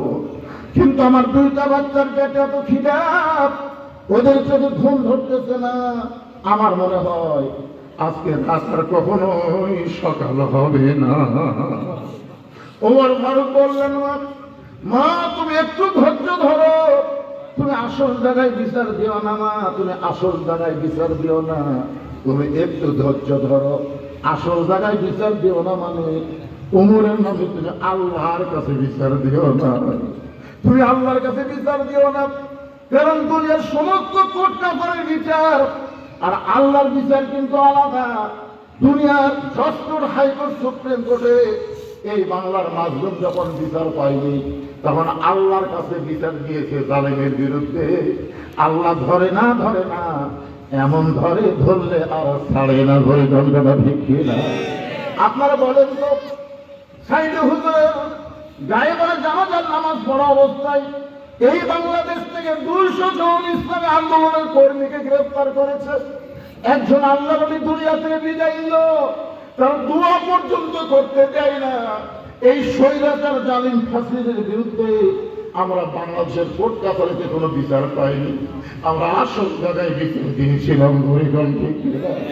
কত তাহাজ্জুদের পানি, কত নামাজের চোখের পানি। আল্লাহ বলে, বান্দারে আর কান্দিস না, আমি এমন ধরা ধরবো। আল্লাহ ধরে না, ধরলে কিন্তু আর ছাড়ে না। ওমর বলে, মা তুমি আসল জায়গায় বিচার দিও না মা, তুমি একটু ধৈর্য ধরো। এক দৌড়ে বাইতুল মালের দরজায় আসলাম রে, কোথায় তুই? এক কাটার বস্তা আমার মাথায় উঠে দে। আসলাম বল, আমিরুল মুমিনিন কোথায় বস্তা নিয়ে যাওয়া লাগবে আমারে বলে, আমি মাথায় করে গন্তব্যে পৌঁছায় দেব। ওমর বলে, আসলাম রে, একজনের পাপের বোঝা একজন মাথায় নিবে না, একজনের পাপের বোঝা আরেকজন মাথায় নিবে না, দে আমার মাথায় বস্তা উঠায় দে। আসলাম ওমর ফারুকের মাথায় যখন বস্তা তুলে দেয়, ওমর ফারুক খাবার বস্তা নিয়ে যখন মাথায় দৌড় মারতেছে, আসলাম বলে, আমিরুল মুমিনিন এত দূরে দৌড়ালে আপনি পড়ে যাবেন, আপনার কষ্ট হবে। ওমর বলে, আসলাম নির্দিষ্ট সময় যদি গন্তব্যে পৌঁছতে না পারি রে, এই উমরকে আল্লাহ জাহান্নামের আগুন দিয়ে পুড়ে ফেলবে। এক দৌড়িকে বললেন, মা তোমার দুইটা বাচ্চাকে জীবিত আছে। মা বলে, কেন পথিক, কেন জীবিত থাকবে না? একটু অসুস্থ অবস্থায় শুয়ে আছে। ওমর ফারুক বলে, মা এই আটার বস্তা থেকে রুটি তৈরি করো, হালুয়া তৈরি করো, তাড়াতাড়ি রুটি হালুয়া তৈরি করে মেয়েটা যখন ওমর ফারুকের হাতে দেয়, ওমর ফারুক দুইটা বাচ্চাকে দুই উড়াতে উপরে বসাইয়া দুই ধরনের গালে ছোঁয়া দেয়, রুটি ছেড়ে হালুয়া নিয়ে যখন মুখে দেয়, দুইটা বাচ্চা খায়। ওমর ফারুকের চেহারার দিকে তাকায় থাকে, চোখ দিয়ে গল গল করে পানি পড়তেছে। বাচ্চা দুইটা বলে, কে গো তুমি? আমাদের বাবা নাই, তুমি আমাদের বাবার তরফ নিয়ে এই গভীর রাত্রে আমাদের মুখে রুটি হালুয়া তুলে দিয়ে কেন কাঁদতেছ? তুমি কেন কাঁদো? তোমার কি হয়েছে? ওমর ফারুক দুইটা হাত তুলে বলে, আল্লাহ এই অজনকে তুমি জাহান্নামের আগুন থেকে বাঁচায় দাও, পর্দার ভিতর থেকে নিয়ে যাওয়ার কঠিন। ভালো মানুষের গল্প শুনেছি, কিন্তু মানুষ এমন ভালো হয় কোনদিন আমি জানতে পারি নাই। যদি তোমাকে আল্লাহ মদিনার খলিফা বানাইতো, ওদেরকে না বানায় তোমার যদি মদিনার খলিফা বানাইতো, আমি একজন মেয়ে বলতেছি মদিনা আল্লাহর জান্নাত হয়ে যেত। আব্দুল্লাহ বলে, সাহাবীরা রে, তোমরা সবাই যখন ঘুমাও তখন আমার বাবা ঘুমায় না। গভীর রাত্রে আমার বাবা আমার দরজায় গিয়ে ডাকতেছে, আব্দুল্লাহ আব্দুল্লাহ বলে। আমি দরজা করে তাকিয়ে দেখি বাবার হাতে একটা পাঞ্জাবি। আমি খুশি হয়ে বললাম, বাবা বাইতুল মাল থেকে আমার একটা পাঞ্জাবি দিছে বাবা। আর একটা পাঞ্জাবি দিবে রাখছেন। ওমর ফারুক, আব্দুল্লাহ তুই কি আল্লাহর কোরআন পড়িস নাই? ইন্নাল্লাহা ইয়ামুরুকুম আন তুআদ্দুল আমানাতি ইলা আহলিহা ওয়া ইযা হাকামতুম বাইনান নাস আন তাহকুমু বিল আদল। জোরে বলেন সুবহানাল্লাহ। একটা পাঞ্জাবি পাইছিস, আর একটা দিবার আইছি, এইটা কেমনে মনে করলি? এই পাঞ্জাবিটা আমার ভাগে পড়েছে বাজান, এত ছোট পাঞ্জাবি গায়ে দিয়ে আমি আমেরিকান জন্মায় খুদ্া কেমনে দিব? তোর পাঞ্জাবি আমাকে দান করে দে। আব্দুল্লাহ বলে, আমার অংশ যখন বাবাকে দান করে দিলাম, আমি বাবার পিছনে চুপি চুপি গিয়ে দেখি বাবা ঘরের মধ্যে বসে তার পাঞ্জাবি আমার পাঞ্জাবি একত্র করে বাবা লম্বা যুদ্ধ বানায় এখন খুদ্া দেয়। এখন বলো বাবার খুদ্া শোনা যায় কিনা যায়? সমস্ত সাহাবীরা চিল্লায় বলে, আল্লাহর কোরআন নিয়ে যখন রাষ্ট্র চলবে, মুসলমানেরা তখন এমন ভালো মানুষকে নেতা হিসাবে দেখতে পাবে। নেতা যদি ভালো চাই, আল্লাহর কোরআনের বিকল্প কোনো রাস্তা নাই। আবার আমরা কর্মী যদি ভালো হবার চাই, আল্লাহর কোরআনের বিকল্প কোনো রাস্তা নাই। আছে? রাস্তা আছে। ওমর ফারুক আল্লাহর একজন কর্মীকে দেখার জন্য এই কোরআন যখন বাংলাদেশে চালু হবে, বাংলার মুসলমানদের ঈমান কেমন হবে, চরিত্র কেমন হবে, আমরা এখনো তো দেখবার পাইনি। দেখবার পাইছি আমাদের যুবকগুলো ঘরের মধ্যে গিয়ে জানলা দরজা লাগাইয়া রাত 12টার পরে মোবাইল সামনে নিয়ে চিন্তা করে, সবাই ঘুমায় গেছে, দরজা বন্ধ, জানলা বন্ধ। এখন অশ্লীল ভিডিও যদি আমি দেখি, কে দেখবে? কে দেখবে? দেখার তো কেউ নাই। আল্লাহর কোরআন যখন চালু হবে, তখন কিন্তু তার ঈমান বলবে, কেউ না দেখলেও আল্লাহ দেখতেছে, কেউ না দেখলেও দুই কান্দের ফেরেশতা দেখতেছে। ধরে কারণ কথা ঠিক কিনা? এটা মানুষের তৈরি আইনটা সম্ভব না, এটা কেবলমাত্র আল্লাহর কোরআনেই সম্ভব। কোরআন যখন বাংলাদেশে চালু হবে, একটা কর্মীর চরিত্র, একটা কর্মীর ঈমান কেমন হবে, এইটা লিয়াবলুয়াকুম আইয়ুকুম আহসানু আমালা দিয়া আমি একটু আপনাদের শোনাবার চাই। যদি সময় লাগে, এখন বাজতেছে 4টা। কটা বাজে? 4টা বাজে। যদি 4:30 পর্যন্ত যাই, আপনাদের আপত্তি আছে? তখন আমাকে বলতে, হুজুর আপনি ওয়াজের শুরুতেই এই যে মাহফিলের জন্য একটা খরচ হয়েছে, খরচের জন্য একটু বলবেন ওয়াজের শুরুতেই। আমি চিন্তা করলাম ওয়াজের শুরুতে কেমনি বলবো, এখন এত লোক ছিল না। এখন মোটামুটি মাশাআল্লাহ অনেক লোক। 5টা মিনিট আপনাদের কাছে একটু চাপের যাবে, রোমান যাবে আল্লাহর হস্তে। 5টা বন্ধ। আচ্ছা, আলহামদুলিল্লাহ, তাহলে আরো সময় পাবো, অসুবিধা নাই। হ্যাঁ, আপনাদের কাছে একটু 5 মিনিটের জন্য, একজনে উঠবেন না। এই সময় যদি ওঠেন তাহলে তো আপনি দুনিয়ার সম্পদ, আল্লাহ আমাদের যত সম্পদ দিচ্ছে, এই সম্পদ রাখার জন্য যে গুদাম আছে, এই গুদামে তালা দেওয়ার পরে ওই তালার চাবি টানতে একটা তেজস্বী উট হিমশিম খায়। চাবি টানার জন্য, কিন্তু আমার জন্য তালা টানার জন্য, এই সোলানি টানার জন্য একটা উট হিমশিম খায়। এখন চিন্তা করেন কত সম্পদ। আল্লাহ রাসূলুল্লাহ ওসমান, আল্লাহ যখন তোমাকে দিছে, আল্লাহ যদি সম্পদ ফেরত চায়, আল্লাহ দেওয়া সম্পদ যদি আল্লাহ ফেরত চাই, তুমি কি দিবা? আচ্ছা, যে আমি 2,000 টাকা দান করছি, আল্লাহ কবুল করে, এগুলো আপনার করো কিনা পাবে। হ্যাঁ, মহিলাদের কাছে আমার মায়েরা, আপনারাও দান করবেন, আপনাদের জন্য ওয়াজ করবেন ইনশাল্লাহ। তো মায়েরা আপনারা দান করবেন, ছাত্রী আছে আপনাদের মতো আদায় করবেন ইনশাল্লাহ। তো যেটা বলতেছিলাম, ওসমান গনি আল্লাহ রাসূল বললেন, আল্লাহ যদি ফেরত চাই তুমি কি দিবা? ওসমান গনি এক দৌড় মারলেন। এক দৌড়ে গিয়ে যে উটের উপরে চাবি আছে, ওই উটের দড়ি ধরে নবীর হাতে দিয়ে বলে দিন, রাসূলুল্লাহ শুধু গুদাম না, গুদামের সম্পদ না, গুদামের তালা না, গুদামের চাবি বহনকারী উটটাও পর্যন্ত আল্লাহ দিয়ে দিলেন। আল্লাহ রাসূল মাথায় হাত দিয়ে বলে, ওসমান সবই দিয়ে দিলেন। ওসমান বলে, চাহিদা মাত্র ও আর মাহাত্মে ফেরত দিতে বাধ্য থাকিবে। তিনি আমাকে দিয়েছেন, তিনি যদি ফেরত চান তা আমার আপত্তি করে মাত্রি। রাসূল ওসমান, তাহলে তোমার জন্য তুমি কি রাখলে? ওসমান বলে, আমার জন্য আল্লাহ রাসূলই যথেষ্ট। একজন মুমিনের জন্য আল্লাহ রাসূলই যথেষ্ট। আল্লাহ যদি আমার থাকে, নবী যদি আমার থাকে, এই দুনিয়াতে ওসমানের আর কিছু লাগে। নবীর সঙ্গে সঙ্গে আসমানের দিকে তাকায় থাকলেন। আল্লাহ ডাকা, হাবিব আসমানের দিকে তাকায় আপনি কি বলতে চান? রাসূল বলে, আল্লাহ আমি কি বলবো, আপনি আমার অন্তরের খবর জানেন। আল্লাহ বলে, হাবিব ওসমানের গানের প্রতি আমি আল্লাহ খুশি হইয়া আমার গানি ডিগ্রিটা ওসমানকে দিয়ে দিলাম। ওসমান গনি, গনি মানে ধনী। তো এইরকম আপনারা মনে করবেন যে আপনার প্রফিটে যা আছে এই টাকাটা আজকে এই কোরআনের জন্য, কোরআনের মাহাবীরের জন্য আল্লাহ রাসূল দিয়ে দিলাম, এই মনে করে ব্যাগের মধ্যে দিয়েছেন। শয়তান যেন ধোঁকা দেওয়ার না পারে। মিন শাররিল ওয়াসওয়াসিল খান্নাস, শয়তান বলে দেশ না। কারণ আপনি দিলেই শয়তান পরাজিত হবে, না দিলেই শয়তানের ভয় হবে। আপনাকে চান যে শয়তান দিত, নিজেই জিতেন এই মনে করে ব্যাগের মধ্যে দিয়ে দেন। আমার মায়েরাও দিবেন, একটু জিজ্ঞেস করেন লা ইলাহা ইল্লাল্লাহ, জোরে লা ইলাহা, সবাই জবান করে লা ইলাহা ইল্লাল্লাহ, লা ইলাহা ইল্লাল্লাহ, লা ইলাহা ইল্লাল্লাহ, লা ইলাহা ইল্লাল্লাহ, লা ইলাহা, লা ইলাহা ইল্লাল্লাহ, মুহাম্মাদুর রাসূলুল্লাহ সাল্লাল্লাহু আলাইহি ওয়াসাল্লাম। এতক্ষণ আল্লাহর কোরআনে যখন রাষ্ট্র চলবে, একজন নেতা কেমন হবে, ওমর ফারুকের দুইটা ঘটনা শুনে আপনারা বুঝতে পারলেন। ঠিক কিনা বলেন? আপনারা বলেন তো, বাংলাদেশে যারা কোরআনের দল করে, বাংলাদেশে যারা কোরআনের দল করে, তাদের দুইজনকে একসময় বিএনপি সরকার দুইটা মন্ত্রিত্ব দিছিল।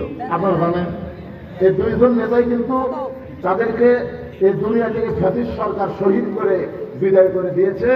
একটা হলো মতিউর রহমান নিজামী, আর একটা হলো আলী আহসান মুজাহিদ। এই দুইজন কিন্তু মন্ত্রী ছিল, ছিল কি ছিল না? আপনারা ওনাদের মন্ত্রিত্ব যখন শেষ হলো, তখন অনুবীক্ষণ আর দূরবীন যন্ত্র দিয়ে ওনাদের তদন্ত শুরু করলেন। বেগম খালেদা নিজেই বলেছে, এই দুইটা মন্ত্রীর বিরুদ্ধে একটা টাকা আত্মসাৎ করার মতন কোন অভিযোগ আমরা পাইনি। জনল বলেন না কেন? তখন তো বিএনপি সরকার তারপরে দুইজন কোরআনের কর্মীকে মন্ত্রিত্ব দিয়ে বাংলাদেশের সমস্ত মিডিয়ার মাধ্যমে চক্রান্ত করে কিছু করবার চাইছিল, কিন্তু একটা টাকা আত্মসাৎ করার কোনো অভিযোগ তারা পায় নাই। এখান থেকে প্রমাণ হয়ে গেল, এই কোরআন যদি বর্তমানে বাংলাদেশে চলে, এই কোরআনের কর্মীগুলো কেমন হবে। আমি আজকে দেখলাম পুরুষের সাথে সাথে অনেক মা বোনেরা আছেন। এই মা বোনদেরকে বুঝানোর জন্য একটা নারী কর্মীর কথা বলবো। পুরুষ একজন নেতা কর্মী হলো একজন নারী। ওমর ফারুক ছদ্মবেশে অর্ধজাহানের খলিফা আল্লাহর কোরআনের কর্মীকে দেখার জন্য ঘুরতেছেন। কোরআনের কর্মীকে, এই কোরআন যারা গ্রহণ করে তাদের চাল চরিত্র ইমানটা কেমন হবে, এইটা দেখার জন্য হযরত ওমর ছদ্মবেশে ঘুরতেছে। হঠাৎ হযরত ওমর দেখতে পায় দুই পাহাড়ের মাঝখানে একটা গিরিপথ। ওই গিরিপথের ভিতরে একটা সুন্দরী মেয়ে ধীর গতিতে হেঁটে হেঁটে আসতেছে। মেয়েটার সামনেও কোনো মানুষ নাই, পিছনেও কোনো মানুষ নাই। মনোযোগ দিয়ে শুনবেন, গিরিপথ আপনারা বোঝেন, দুই দিকে পাহাড়, পাহাড়ের মাঝখানে রাস্তা। ওই রাস্তাতে একজন সুন্দরী মেয়ে। এখন হয়তো আপনার বলবেন, হুজুর ওমর ফারুক যে মেয়েটাকে সুন্দরী বলতেছে, এই মেয়েটার চেহারা দেখে কি সুন্দরী বলতেছে নাকি? আল্লাহর কোরআন যখন রাষ্ট্র চলবে, তখন কোন নারীর চেহারা থেকে তাকে সুন্দরী নিরূপণ করা হবে না। মেয়েটা যদি দেখতে কালো হয়, মেয়েটা যদি দেখতে খাটো হয়, এরপরও আল্লাহর আইন পর্দা যদি পুরাপুরি মেনে চলে, আল্লাহর ইসলাম তাদেরকেই কেবল সুন্দরী নারী বলে। আপনারা বলেন তো, কোরআন যখন বাংলাদেশ চলবে, তখন সুন্দরী নারী কারা হবে? তারা বেপর্দা না যারা পর্দা? পর্দানিশী নারী যদি কালো হয়, খাটো হয়, এরপরও যদি আল্লাহর আইন পর্দা মেনে চলে, আল্লাহর কোরআন তাদেরকেই কেবল সুন্দরী নারী বলে। আমার মায়েরা যারা পর্দার অন্তরালে বসে শুনতেছেন, খালি পর্দার বসে শুনলে হবে না, পর্দার ভিতরে থাকা লাগবে। ধরে কোন কথা ঠিক না?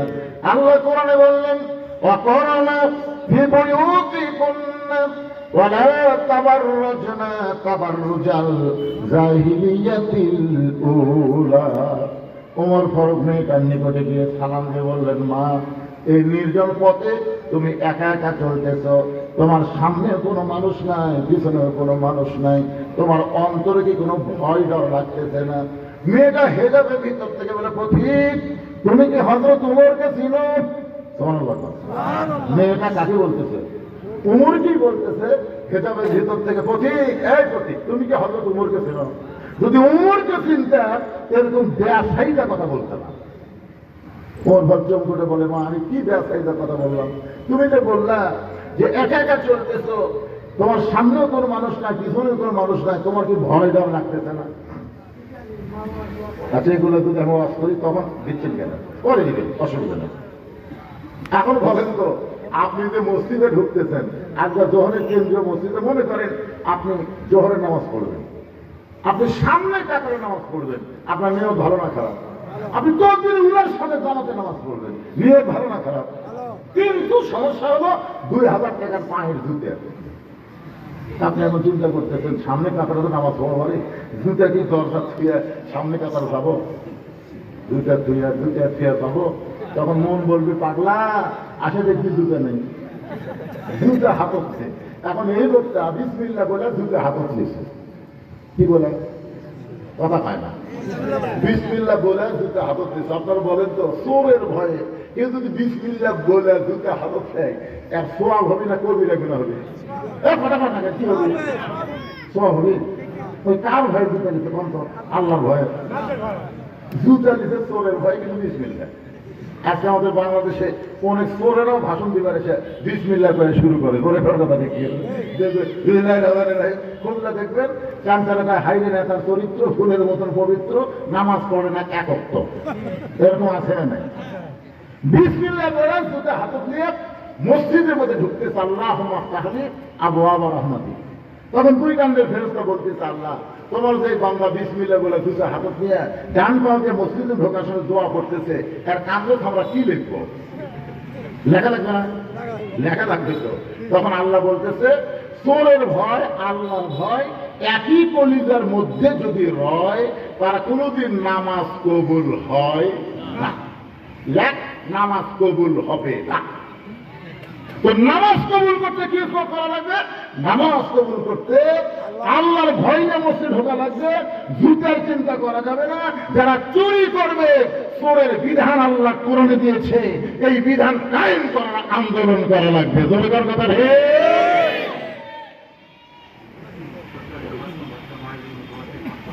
ছোট্ট একটা মাসুম বাচ্চা মায়ের জন্য 500 টাকা দান করেছে, আল্লাহ দানকে কবুল করেন, আল্লাহুম্মা আমিন। ধরে দেন আল্লাহ। সময় কম, এখন কোন দিকে যাই? কর্মীর ওয়াজটা শোনানোর জন্য, তাও বলতেছি নারী কর্মী, পুরুষ কর্মীও তো আছে, কিন্তু পুরুষ কর্মীর কথা আমি বলতেছি না। আজকে একজন নারী কর্মীর কথা বলবো, কারণ নারী যদি ভালো হয়, বাড়ির মানুষ ভালো হতে বাধ্য। ঠিক কিনা? আর মরদ যদি ভালো হয়, কাম হবি না। কারণ শেখ হাসিনার স্বামী খুব ভালো মানুষ হয়েছিল। শেখ হাসিনার স্বামী কিন্তু খুব ভালো মানুষ। ওনার নাম হলো ডক্টর ওয়াজেদ। উনি একদিন জাফরুল ইসলামের কাছে একটা চাকরির জন্য ছিল। গণস্বাস্থ্য ব্যাপারে জাফরুল ইসলাম নাম শোনেননি? ওনার কাছে বলতে হয়, আমাকে একটা চাকরি দাও। তো বলে, তোমার বউ প্রধানমন্ত্রী, তুমি চাকরি চাও? বলে, আমার বইয়ের মতন বউ যেন বাংলার কোন ঘরে আল্লাহ না। জাফর 8 ঘন্টা কান দিছে। হায় হায়, প্রধানমন্ত্রীর স্বামী কি কয়? মানুষটা খুবই ভালো আছে ভাই। আমি রংপুর পীরগঞ্জ দিয়ে এই ওয়াজের সাহেবের বাড়িতে গেছিলাম। ওনার সমস্ত আত্মীয় স্বজন বলে, এত সহজ সরল মানুষ কেউ ছিল না। পীরগঞ্জের মধ্যে সবচাইতে ভালো মানুষ ছিল ডক্টর ওয়াজেদ, কিন্তু সারা পড়ছে খারাপের পাল্লায়। এই জন্য নারী যদি খারাপ হয়, আপনি মরদ যদি ভালো হন, কোনো কাম হবে না।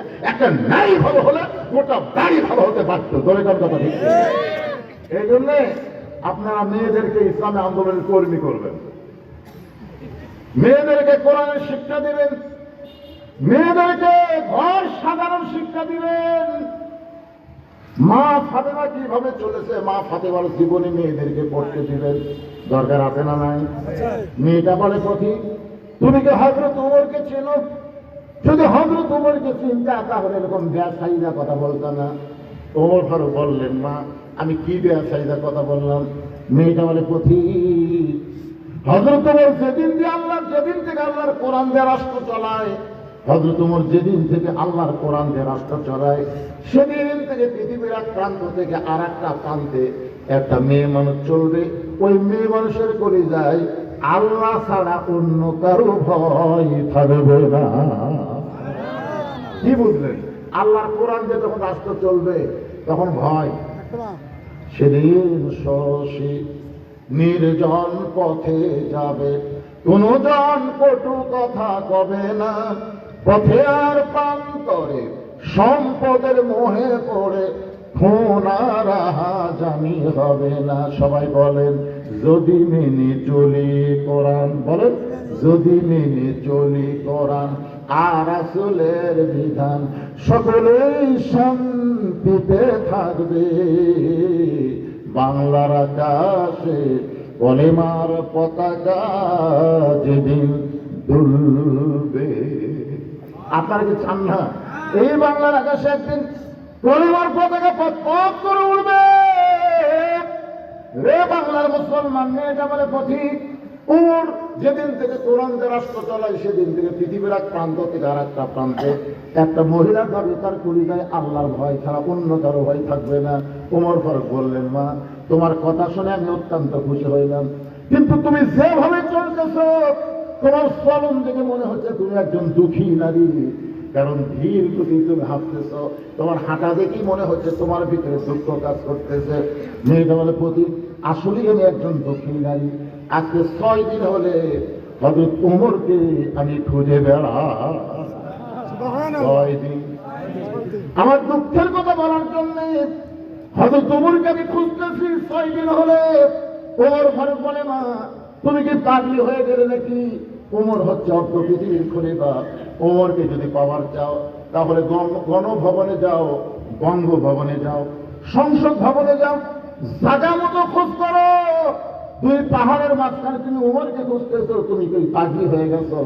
মেয়েটা বলে, প্রতীক তুমি জানো না, আল্লাহর কোরআন দিয়ে তখন রাষ্ট্র চলবে তখন নেতা খোঁজা লাগবে না, নেতারাই দুঃখী মানুষকে খুঁজে বেড়াবে। আমার বিশ্বাস, আমি 6 দিন হলো ওমরকে খুঁজতেছি, আর 1 দিনের মধ্যে আমি ওমরকে পেয়ে যাবো। কারণ আল্লাহর কোরআন দিয়ে যখন রাষ্ট্র চলবে তখন নেতা খোঁজা লাগবে না, নেতারাই দুঃখী মানুষকে খুঁজে বেড়াবে। আজকে আমাদের বাংলাদেশে 5 বছর পর পর নেতারা আসে। হাসিনার সময় তো আশায় লাগেনি, আশাও কাম হয়নি, কারণ ভোটই আসছিল না। দিনের ভোট রাতে হচ্ছে, ওরকম কথা ঠিক কিনা? এখন সামনে একটা ভালো নির্বাচন আসতেছে, আশা করা যায়। কারণ যে মরদকে আমরা বসাচ্ছি, মরদের নাম জানেন? ইউনূস নবীরে খাইল মাছেতে গিলিয়া, ফেরেশতা পাঠাইলেন আল্লাহ ইসমে আজম দিয়া। দমে দমে সে হরদম পড়ে সে ইসমে আজম, মাছেরই উদর হইতে বাঁচাইলা প্রাণ। একটা মাছ ইউনূস নবীরে গিলা খাইছিল, কিন্তু হজম করার পারেনি। আজকে ভারত বহু চেষ্টা করতেছে বাংলাদেশকে গিলার জন্য, কিন্তু ইউনূসকে দেখাই চিন্তা করতেছে হতে নাই। কিছুদিন আগে মোদী সরকার আমেরিকা গিয়েছিল ডোনাল্ড ট্রাম্পের কাছে, দেখেন আপনার মিডিয়ার খবর দেখেননি? তখন ভারতের এক সাংবাদিক প্রশ্ন করতেছে ডোনাল্ড ট্রাম্পে যে বাংলাদেশ সম্পর্কে ডোনাল্ড ট্রাম্প মোদীর দিকে তাকায় বলতেছে মোদী যথেষ্ট, কারণ বাংলাদেশটা মাথা ঘামানোর আমাদের দরকার নেই। কারণ ডক্টর ইউনূস আগেই মোদী যাওয়ার আগেই ভালো করে কাম বসা দিচ্ছে। মালটা তো জিনিস নিলে ভাই, বুড়া হওয়ার জন্য কাম ধীর গতি হচ্ছে। ইউনূস বয়স কত? বয়স হচ্ছে 85 বছর। এখন 85 বছর একটা বুড়া মানুষের কাছ থেকে আপনি জোয়ান মানুষের কাজ চালে হবে? বাংলাদেশের সমস্ত কাজ হবে, তবে ধীর গতিতে হবে, একটা সাইজ মতো হবে। জোরে কাম কথা ঠিক আছে? সেদিন এমন একটা ভাষণ দিচ্ছে, আমি শুনেই তো মাথা ধার দিয়ে চিন্তা করতেছি, সমস্ত কে কি চায় সব অনলাইনে দেওয়া হবে। তখন তো কিছু কিছু নেতারা তারা খুব ভোট তাড়াতাড়ি ভোট করানোর চেষ্টা করতেছে, ওরা মুখে তুলু দিছে, ওরে বাবা রে, এটা আচ্ছা মাল দেখে। হাসিনা কি হয়েছে ভারত মনে করছিল আবার বাংলাদেশে ফেরত দিবে, 32 আসার আগে 36 মেনে দিচ্ছে। ধরে খান কথা বলছে না, 32 যদি 36 হয় তাহলে ঢুকে দেখো তো কি হয়। যতই পেশাল ভাগ ইউনুস মাল বসে আছে, ধরে খান কথা বলছে না। বিপদ করলে আমরা বলি লা ইলাহা ইল্লা আনতা সুবহানাকা ইন্নী কুনতু মিনাজ জালিমিন। প্রাসঙ্গিক একটা কথা আপনাদের শোনার একটু মনোযোগ দেন। যখন আল্লাহর কোরআন রাষ্ট্র চলবে তখন কোন গরিব মানুষকে ধনীদের বাড়ি যাওয়া লাগবে না, বরং ধনীরাই গরিবের দরজায় দরজায় আসবে। এই কোরআন যখন দুনিয়াতে চালু হবে, গরিবেরা ভোটটা ভালো জায়গা দিও বাবা, জায়গা মতো ভোটটা দিও। হ্যাঁ, রাগ থাকতে ভোট দিও না, কারণ আল্লাহর কোরআন যে বাংলাদেশ চললে একটা গরিব ধনীর বাড়ি যাওয়া লাগবে না, ধনীরা বাধ্য গরিবের ঘরে ঘরে ঘোরা লাগবে। গরিবের কথা ভিত্তি না, কারণ 2.5 টাকা জাকাত না দিলে তুই ধনী জান্নাতের দরজায় দিকে পারবি না। কারণ 2.5 টাকা দিবার গেলে 1000 টাকা কত, 25 টাকা, 1 লাখ টাকা 2,500, 1 কোটি টাকা 2.5 লাখ, 100 কোটি 2.5 কোটি, 1000 কোটি, এরকম 1000 কোটি বাংলাদেশে 1,000 লোক আছে। তার যে 1000 কোটি টাকা এরকম 1,000 লোক বাংলাদেশ আছে। এখন 1000 কোটি কত কোটি, 2.5 টাকা না দিলে সরকার জাহান্নামী। তখন চিন্তা করবি জাহান্নাম থেকে বাঁচতে গেলে টাকা তো দেওয়া লাগবে, তারা টাকা পাবি। এখন কারা পাবে? গরিবরা পাবে। এখন 1 ব্যাগ টাকা দিয়ে গরিবের ঘরের দরজা ধনী ঘুরতেছে। ভাইরে 1 ব্যাগ জাকাতের টাকা নিয়ে আইছি ভাই, তোমাদের যাদের টাকা দরকার দরজা খোলো। সমস্ত গরিব দরজা বন্ধ করে দেয়, দিয়ে বলতেছি ইয়াকা নাবুদু ওয়া ইয়াকা নাস্তাইন, আল্লাহর গোলামি করি, আল্লাহর কাছে সাহায্য চাই, তোর জাকাতের টাকা আমাকে দরকার নেই। কারণ বাংলাদেশে অনেক গরিব আছে, খাটে খাবি কিন্তু জাকাতের টাকা নেবি না। দরকার ঠিক। আমার এক দাদা ছিল, মারা গেছে, আল্লাহ জান্নাত দিয়েছে। রমজান মাসে বহু লোক এসে আমার দাদাকে দাওয়াত দেয়, মুরব্বী আমাদের বাড়িতে ইফতার। আমার দাদা মুসকে মুখে হাজার সারাদিন কষ্টটা রোজা থেকে তোর বাড়ি ইফতার করে সব দেবো দরকার পানি ইফতার করবো রে, তোর বাড়ি খাবো না। আমি দাদা বলছিলাম, দাদা কারো বাড়ি ইফতার করলে সবে তুলতে হবে, এত কষ্ট করে রোজা থেকে ওর বাড়ি সব ইফতার করা লাগবে, পানি ইফতার করবো, অসুবিধা আছে? কোন বাড়ি খাবার দাদাকে রোজার মাসে ইফতার করার যায় কি বুঝ? তখন গরিবের এমন একটা বুঝ হবে, দরকার হলে না খেয়ে থাকবো, কিন্তু জাকাত মানে ময়লার টাকা আমরা নিব না। অনেকে মনে করে জাকাত মানে মালের ময়লা, তো ময়লা আমি খাবো না। যে দরজা খায় একই কায়দা, কেউ খোলে না। ও এখন কাম করে আল্লাহ কোরআন যখন রাষ্ট্র চলবে তখন ধনী না হয়ে গরিব হয় ভালো। এই যে 7টা দিন হলে 1 ব্যাগ টাকা নিয়ে ঘুরতেছি, কি যে বিপদ করছে আল্লাহ, টাকা না দিলে আমি আবার জাহান্নামে যাবো। 7 দিন ঘুরে ঘুরে যখন পাইনি তখন মনের দুঃখে বড় ভুলের মধ্যে গেছে, যা দেখে এক মানুষ বস্তা মাথা দিয়ে ঘুম পাচ্ছেছে। দেখা মনে করছে যাকে আমরা আমার দিকে রং করছে, গরিব পাচ্ছি এই মনে করে দিছে সালাম, আসসালামু আলাইকুম, বস্তার নাম ধরে আলহামদুলিল্লাহ। দেখা ভাই সালাম দিছি, ভাই ওয়ালাইকুম সালাম না বলে আলহামদুলিল্লাহ বলিস কেন? বলে 1 বস্তা টাকা 15 দিন ঘুরতে দিবা। একটা গরিব পাইনি ভাই, তো গরিব মনে করে আল্লাহ শুক্র আদায় করছি, আমি ঘুরি 7 দিন, তুই ঘুরিস 15 দিন, গরিব। শোনেন, সুদের অর্থনীতিকে কবর দিয়া যাকাত ভিত্তিক আল্লাহর কোরআনের অর্থনীতি যদি বাংলার জমিনে চালু হয়, এই বাংলাদেশে কোন গজবের দরজা খোলা থাকবে না, রহমত বরকতের দরজা আল্লাহ খুলে দেবে। দরকার কথা ওরা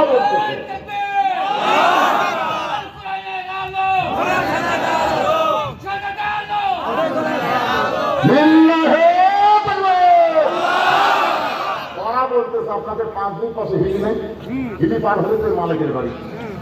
ওই মালিকা বলে চিনি বন্ধ করে দিলাম, লবণ বন্ধ করে দেব, পেঁয়াজ বন্ধ করে দেব, আলু বন্ধ করে দেব, আর ইউনুসকে দিয়ে থাক।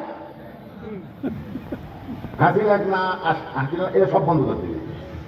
আমি ভারতের পাশে হিলিতে যাওয়া করলাম, একেবারে বর্ডারের কাছে, মানে আমার মাথায় বলতে শোনা যাচ্ছে। আমি বললাম মামানের জাতেরা তোরা বন্ধ করে দিলে কি হবে? রেজেকের মালিক ভারত না, রেজেকের মালিক হচ্ছে আমার আল্লাহ। বলে যান কথা ঠিক? রেজেকের মালিককে আল্লাহ কোরআনে বলেন, ফালিয়াবুদু রব্ব হাযাল বাইত আল্লাযী আত'আমাহুম মিন জু'ইন ওয়া আমানাহুম মিন খাউফ। ওই ঘরের মালিক, ওই ঘরের মালিককে, ওই ঘরের মালিককে, ওই ঘরের মালিকের তোমরা গোলামি করো। যতগুলা গোলামি তার মধ্যে 1 নম্বর হলো নামাজ। যারা বলেন 1 নম্বর কি? আপনারা বলেন তো। আমি বক্তা, আমার ওয়াজের বয়স প্রায় 43 বছর হলো। শুধু ওয়াজের বয়স হলো 43। এত বছর ওয়াজ করতেছি। অনেকেই মন খারাপ করে বলে, হুজুর ওয়াজ করে কোনো ইসলামের লাভ হচ্ছে না। যতই ওয়াজ করতেছেন মানুষ দিন দিন ততই খারাপ হচ্ছে। আমিও কিন্তু আসল খবর জানি। ওয়াজ দিয়ে নবীও লাভ করতে পারে নাই। 13 বছর নবী মক্কায় ওয়াজ করেছেন, কিন্তু তেমন মুসলমান করতে পারেন নাই। যারা ঈমান গ্রহণ করছে তাদেরকেও কাফির আবার হত্যা করেছে। ধরে কথা ঠিক কি না? এক সময় নবী বলেন, আল্লাহ নবুয়তের 10ম বৎসরে আপনি আমাকে নামাজ দিলেন 5 ওয়াক্ত, আর আপনি ঘোষণা করলেন আকিমুস সালাত, নামাজকে কায়েম করো। কিন্তু আল্লাহ 3টা বছর হয়ে গেল, এখন পর্যন্ত মক্কায় আমি নবী নামাজ কায়েম করতে পারলাম না। তাহলে আপনি কায়েমের কথা বললেন, আর আমরা চোরের মতন চুপি চুপি নামাজ পড়তেছি। এইভাবে কি নামাজ কায়েম হয়? রাসূল বলেন, আল্লাহ আল্লাহ বলেন, রাসূল মক্কায় আপনি হলেন ইমাম, আবু জেহেল হচ্ছে নেতা। আপনার মতন ভালো মানুষ যতদিন ইমাম থাকবে, আর আবু জেহেলের মতন খারাপ মানুষ যতদিন নেতা থাকবে, ওই দেশে কোনোদিন নামাজ কায়েম করা যাবে না। নামাজ যদি কায়েম করতে চান, তাহলে ইমাম যেমন ভালো হবে, নেতাকেও তেমন ভালো হওয়া লাগবে। আমাদের বাংলাদেশের ইমামগুলো সব ভালো, আর নেতাগুলো সব আবু জেহেল মার্কা হলো। তাহলে নামাজ কিন্তু কায়েম করা যাবে না। নামাজ কায়েম করতে গেলে ইমামের সাথে সাথে নেতাকেও ভালো হওয়া লাগবে। রাসূল বলেন, আল্লাহ তাহলে সেই নেতা কবে হবে? আল্লাহ বলেন, হাবিব দরকার হলে জায়গা পরিবর্তন করা লাগবে, দরকার হলে প্রয়োজন পড়লে জায়গা পরিবর্তন করা লাগবে। হয়তো মক্কা থেকে সঠিক নেতৃত্ব দেওয়ার জন্য আপনাকে মদিনায় হিজরত করা লাগতে পারে। নবী আমার 13 বছর বয়স, 13 বছর নবুয়তের 13 বছর বয়সে নবী আমার হিজরত করলেন মদিনায়। মদিনায় আসার পরে আল্লাহ নবী সর্বত্র একটা মসজিদ বানালেন। সে মসজিদের নাম হলো মসজিদে কুবা। আল্লাহ বললেন, আল্লাযীনা ইম্মাক্কানাহুম ফিল আরদ, মুসলমানের মধ্যে কাউকে যখন ক্ষমতার চেয়ার দেওয়া হবে, তার 1 নম্বর দায়িত্ব হলো আকামুস সালাত, নামাজকে কায়েম করা। নামাজ যখন কায়েম করবেন, ওই ঘরের মালিকের গোলামি হয়ে যাবে। আর ওই ঘরের মালিকের গোলামি করার সঙ্গে সঙ্গে আল্লাহ তাআলা 2টা পুরস্কার আমাদেরকে দেবে। 1 নম্বর পুরস্কার হলো রিজিকের কোনো পেরেশানি থাকবে না। সমস্ত রিজিক দিয়ে আল্লাহ আমাদের দুনিয়াকে ভরপুর করে দিবে। ধরে কোন সুবহানাল্লাহ। ক্ষুধা দারিদ্র থাকবে না, ক্ষুধাও থাকবে না, দারিদ্রও থাকবে না। আর 2 নম্বর পুরস্কার হলো ওয়া আমানাহুম মিন খাউফ, যাবতীয় ভয় ভীতি থেকে আল্লাহ তাআলা পুরোপুরি নিরাপত্তা দিয়ে দেবে। ভারত হয়তো মাঝে মধ্যে বলবে তোমাদের পলানোর কোনো জায়গা নাই। কিছুদিন আগে একজন বলেছিল ভারত ইচ্ছা করলে বাংলাদেশকে ধরতে পারে, 15 দিনের মধ্যে বাংলাদেশ দখল করে নিবে। বাংলার মুসলমান পলানোর কোনো রাস্তা পাবে না। 3 দিকে হলো ভারত, একদিকে বঙ্গোপসাগর। এরকম কথা বলে হুমকি দেয়, কিন্তু আমরা বলবো আমানাহুম মিন খাউফ। আমরা আল্লাহর গোলামি করার কারণে আমাদের কলিজার মধ্যে আল্লাহ ছাড়া অন্য কারো ভয় মার কি মারবে, বম মারবে, মার। আমাদের জাতির ভিতরে খবর জানি না খেলে নমরুদ আগুন জ্বলাইছে, এত কষ্ট করে নমরুদ দাও দাও করে আগুন জ্বলাইছে। সে আগুন যদি আমাদের জাতির পিতার জন্য আল্লাহ শান্তির বাগান করে দেওয়ার পরে, তোদের এত বোমাও আল্লাহ তাআলা বাংলার মাটির জন্য মিষ্টি তরমুজও বানাবার পারে। কথা বলেন, পারবে পারে না? আমাদের জাতির পিতাকে যখন জিবরাইল বলতেছে, ইব্রাহিম নিচের দিকে তাকা দেখো তো, যে হারে দাও দাও করে আগুন জ্বলতেছে, খালি রশি ধরে টান মারবি আর আগুনের মধ্যে পড়ে ধরে। ইব্রাহিম নবী মুস্কি মুস্কি হাসে।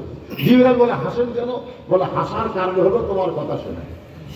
যেরকম বলতেছে, যদি আপনি চান তাহলে রাষ্ট্রপতির কাছে দরখাস্ত লাগেন, রাষ্ট্রপতি যদি দয়া করে আপনার মাফ করে, হাসির জন্য মুখ উঠে যাবে।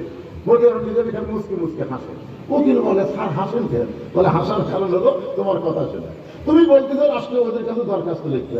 আরে পাগলা, স্বাধীনতার পরে আমি 3টা রহমানকে ক্ষমতার থাকা অবস্থায় মরা দেখছি। 3টা রহমান। কয়টা রহমান?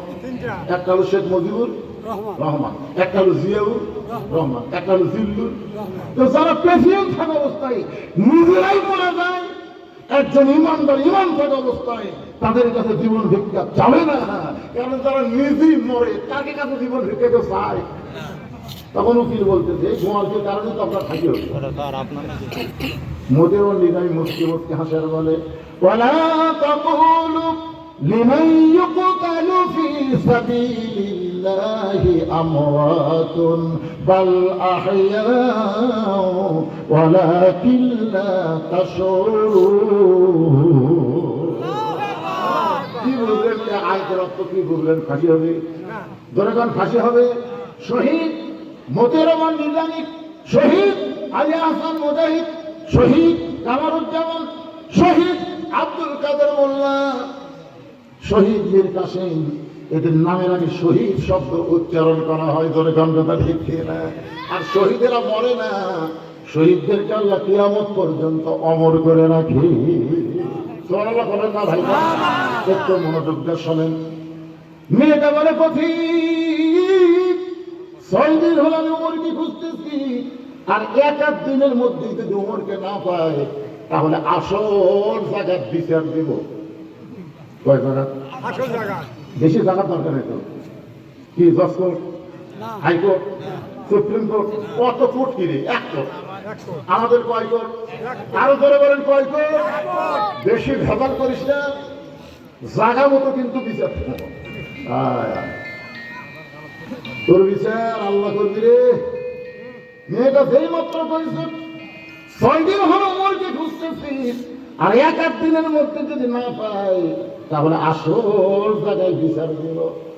ওমর ঘর খাটু পেয়ে বসে মেয়েটার সামনে বললেন, না, আসল জায়গায় বিচার দিও না, আমি হলাম ওমর। মেয়েটা বলতেছে আমার ইমান বিজয় হয়েছে। আমি মনে করছিলাম 7 দিনের মধ্যেই পাবো, কিন্তু 6 দিনের মধ্যেই দেখা যাচ্ছে। চোরের মতন একা একা ঘুরতেছেন, আপনার চামচা নাই। দেখেন দেখেন কর্মীর কথা দেখেন। একটা কর্মী, আপনি অর্ধবিক্রির খলিফা, একলা করে ঘুরতেছেন, আপনার চামচা নাই। আপনার বলেন তো চামচা পাল্টা গেলে টাকার দরকার আছে না নাই? ওমর ফারুকের খুবই টাকা হলে লম্বা দুবার লোকমা খালো গেল। আজকে আমাদের নেতাকে চামচা আছে না নাই? বালতি দিয়ে চাউল দেয়, তো বালতি দিয়ে চাউল দিয়েছে, গরিব মাথা থেকে 8 লেখা, কারো কাছে 10 কেজি, মাথা হতে 8। মনে মনে চিন্তা করে খেতে গাড়ি বল্লা কুটি গেল। গাড়ি বল্লা হাইকোর্ট থেকে বাতিল করতেছে, বলছেন না? গাড়ি বল্লা হাইকোর্ট থেকে বাতিল, এখন বালতি দিয়ে যদি তার ডাক দিয়েছে, ডাক করতে চাউল দিব, ডাক করতে আসে দেয়, মাথা হতে 8। সব গরিব 8 নিয়ে যায়, কিন্তু ওর আবার মনের মধ্যে একটু জিত লোকমা দিল, দেখি তো লোকমা দিল। তুই আস্তে আস্তে ব্যাগ নিয়ে এসে চেয়ারম্যানকে বলতে, চেয়ারম্যান সাহেব লেখা আছে 10 কেজি, আর আপনি দিচ্ছেন 8। তখন চেয়ারম্যান করে এর নাম কাটাতে, যেই কথা নাম কাটাতে আমি লোকমা দেবো না, যা দিচ্ছেন তাই দেন। চেয়ারম্যান সাহেব, পাগলা, তোর কাছ থেকে 2 কেজি না কাটলে চামচা পার মতি দিয়ে রে। আজকে যেই নেতার পিছনে যত বেশি চামচা দেখবেন, বুঝবেন ওই নেতা কত সরকারি মান আত্মসাৎ করে। কথা বল না, একটা নেতা ছিল না, কথাই খেলা হবে এর এত চামচা, মঞ্চ তুলতে মঞ্চ পর্যন্ত ভেঙে যায়। শরীরের কথা ঠিক না? একটু মনোযোগ দিয়ে খেয়াল করবেন। আপনি একা একা ঘুরতেছেন, আপনার কি কোনো চামচা নাই?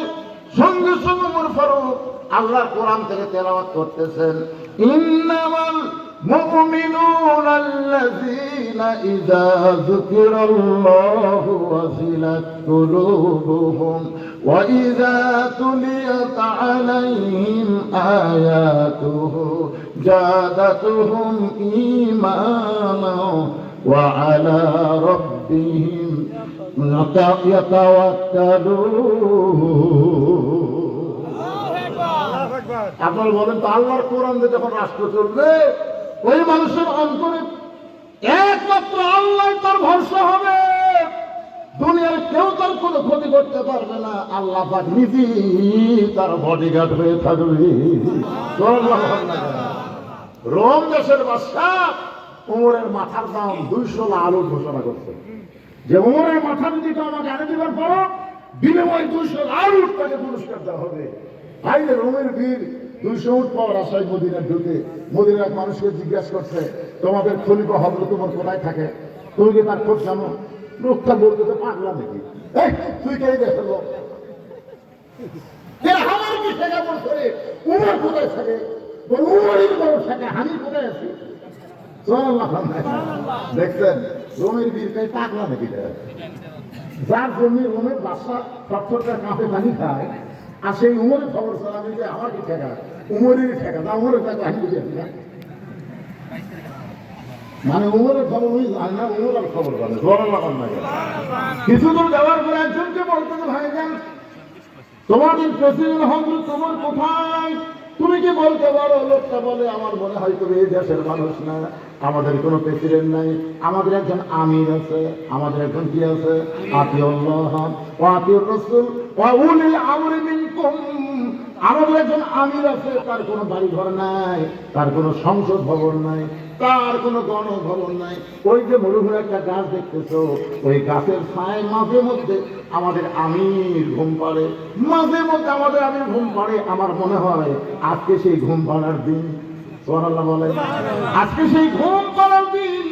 রুমের বীর তরবারি নিয়ে গাছের ডালে বসে আছে, কিছুক্ষণ পরে দেখতে পায় একটা মানুষ এই মাত্র মনে হয় আলু বান্ধা দিয়ে, এই মাত্র মনে হয় আলু তুলে, এই মাত্র মনে হয় দুনিয়ার কাজ কাম করে উদ্ভ্রান্ত চেহারা নিয়ে ক্লান্ত পরিশ্রান্ত হয়ে ওই গাছের ছায় এসে শুয়ে পড়লেন, ডান হাত কেন বালিশ বানালেন, ডান হাত কেন বালিশ বানায়া গায়ের চাদর বিছায় দিয়া ওমর ফারুক এই ডান হাত কেন বালিশ বানায়া আল্লাহুম্মা বিসমিকা আমুতু আহিয়া দোয়া পড়ে, দোয়া পড়াও সারা ঘুম ধরাও সারা দয়জন সুবহানাল্লাহ, দোয়াতেই মাত্র পড়েছে সঙ্গে সঙ্গে ঘুমের সাউন্ড পাওয়া যায়। রুমের বীর গাছের ডাল থেকে শুনতে পারে ওমর ফারুক না দেখে ঘুম পাচ্ছে, এর আশেপাশে কোনো বডিগার্ড নাই, অর্থ পৃথিবীর খলিফা নাক দেখে ঘুম করে, আর আমাদের মেম্বর দুটা শব্দ শুনে বোধ মা করে খারাপ করে, আর রাস্তাতে রাত্রে দুধটা মানে দুটা মধ্যে যাচ্ছে আমার মনে হচ্ছে র্যাব যাচ্ছে, মানে দুটা শব্দ শুনে মনে করে র্যাব যাচ্ছে, র্যাব দেখে ভয় করিস রে ও ঘুম মাসু। চিন্তা করে দেখে একটা নেতাও খুঁজে পাওয়া যাচ্ছে না, পাচ্ছেন? আপনাকে 5 দিন এলাকা মেম্বর থেকে শুরু করে প্রধানমন্ত্রী পর্যন্ত করে গেছে খালি এই মেরে খাওয়ার জন্য। কি কথা কর না কেন ভাই, 15.5 বছর আমি অ্যাঙ্গেলে বাস করছি, অ্যাঙ্গেলের দিন শেষ, এখন ডাইরেক্টের বাংলাদেশ জনগণ কথা ঠিক এখন অ্যাঙ্গেলে মানে লাগবে। চিন্তা করে দেখে যে অর্থ পৃথিবীর খলিফা গাছের ছায়ে বালু ছাড়া চাদর বিছাড়া ডান হাতের মাথার বালিশ বনে দোয়া পড়াও সারা ঘুম ধরাও। আর আমাদের নেতাদের ঘুম আছে, ঘুমের বড়ি খায় মুঠে মুঠে তাও ঘুম ধরে না, মারা খাতে যায়। ওমর ফারুক যখন ঘুমে রুমের বীর গাছের ডাল থেকে চিন্তা করে এই মানুষের মাথার দাম 200 উট কেন ঘোষণা করলো, এক মারা তো সহজ ব্যাপার, মারা সহজ, কিন্তু যে হারে শুনে বলছে নামবো গলা কাঠমো গাড়ির মতো চলবো যাবো, একটা দুমবে যথেষ্ট, আর 200 লাল উট। এই মনে করে রুমের বীর ব্যাগের ভিতর থেকে তরবারি বের করে তরবারি ধার সে করতেছে, কারণ বেশি দেরি করা হবে না, এক পর্যায়ে কাম সারা লাগবে। এই মনে করে তরবারি ধার দিকে সেই মাত্র তাকাইছে, দেখে হযরত ওমরের দেহ আবৃত করে বিশাল একটা বাঘ দাঁড়িয়ে আছে।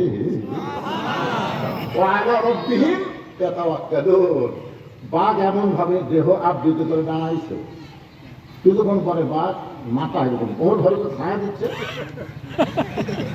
গার কাজ করে বীরের দিকে তাকাবে। আরে বাবা, ওই বাঘের চোখ থেকে একটা আলো রোমের বীরের কোলদের মধ্যে ঢুকে একদিকে তরবারি ফেলে দিয়ে আর একদিকে রোমের বীর পরে বাঘ বাঘ ভাগ ভাগ করে চিৎকার করে আর সচ্ছর করে পেশাব করে দেয়।